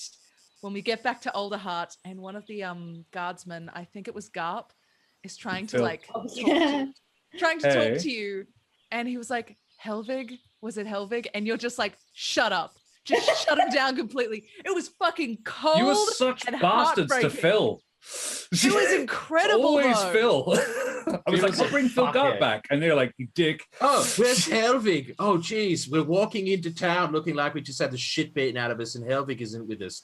I wonder what happened to Helvig. Fuck you, He was Phil. significantly more gentle than that. Phil, you asshole. You shut it down so hard. Didn't he also Fucking say Phil. Master Dewpoint as well? He was like, Yeah, it was like very formal. very formal. And it was Yeah, like, Deeply fucking I respectful. was like, oh. You've always been a bastard to him for no particular reason. The whole lot of you. I was Mostly in Tells jokes. not. Mostly in jokes. It's like Look, fucking Phil. Helvig's thing about his was it Garp that had the deep voice? Phil Yeah, Gart. no, Somebody else. He had a suspiciously deep voice or something, and he's like, I Yeah, don't think it's. That was I just a was like, genuine "Not curiosity really." from Helvig. That wasn't even being mean. I think tonight was the most broken Nevermore's ever been. There were so many moments like after the dream that he woke up and was just like shouting at the fact that like everything is fucked and like why would we be an adventurer for? Yeah. And then like having freaking Havel come up and having to tell Havel and then Jude storming off and like Nevermore almost having a freaking anxiety attack because everything is just turning to shit. Yeah, it was a big one. It was a big one. Yeah. That's what she said. Smut geek. Another gift sub. Handle my sack. That spellfire bar is filling up nice and fast now. That's, No. Let's not do that. No spellfire. So just FYI, chat. If you fill the spellfire bar up, we get another harrowing deck. That's what happens. I draw from the deck of the harrow, Yeah, which I have read. Which I have read in head. full now. I've read every single one of them. Only of the 22, only 5 are actually really bad. Most are actually quite good. One of them is you gain 2 levels in fighter. That's pretty cool. Another is you just gain 2 levels straight up. Damn. Yeah, you've got about a 50-50 chance of it being really shitty or really good, but a lot of them are in the middle. On the other hand, 2 of them are basically instant death. Oh. So Well, you, it's you not are like very Mitch much book. taking your life in your hands, but it's like eating a blowfish. My 22 AC didn't really help me. Look, it helped you a whole bunch. You were It's- disengaging, but not. You're just walking away from it. It's like, yeah, what are you going to do about it? It tries to hurt you. It fails. I'm very spiky. Was You were very very spiky. spiky. Yeah. Look, so what do we got? D-Rab knows, knowledge. Is this the only stream? No, dynamic. We have 2 other streams. We have Thursday nights, we have the Academy of Xandar, DM'd by the amazing AJ Winters. So if you like AJ's face and voice, come back for that. It features also Tristan McInnes, Karen Schlink. Who else is in it? Come on, Ray. I know them. There it is. It's all going to come up. Ed and Nikolai. Nikolai, the amazing Nikolai, and fantastic Ed Martinez. Yes, I know those people. And then on Friday night, Eastern Standard Time, Saturday morning, AWST, we have the faculty for the Magical objects. Yep, something like that. FOMO, we call it FOMO, which is a 2-shot run by Mike Farley from Wonders and Blunders with the Ruffians crew and me, playing a lizard folk ranger druid called Erwin. And I can drop I'll See You in Hell that Emily will be in stream in a show that will be starting in July, end of July. We have a special guest group from Melbourne who will be streaming on Roll for Damage for a 6-part miniseries. So they will be back. Emily will be back. And there's somebody else in that as well, isn't there? Yes, Rachel.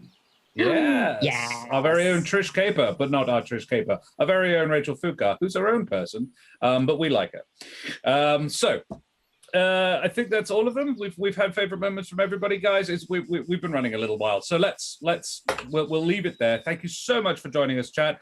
I See You in Hell. You're bloody legend. Thank you so much for all the gift subs. Guys, it's been an absolute pleasure performing and working and role playing with you this evening. So look, let's work backwards. Mitch, tell us about yourself and who you are and where we can find you.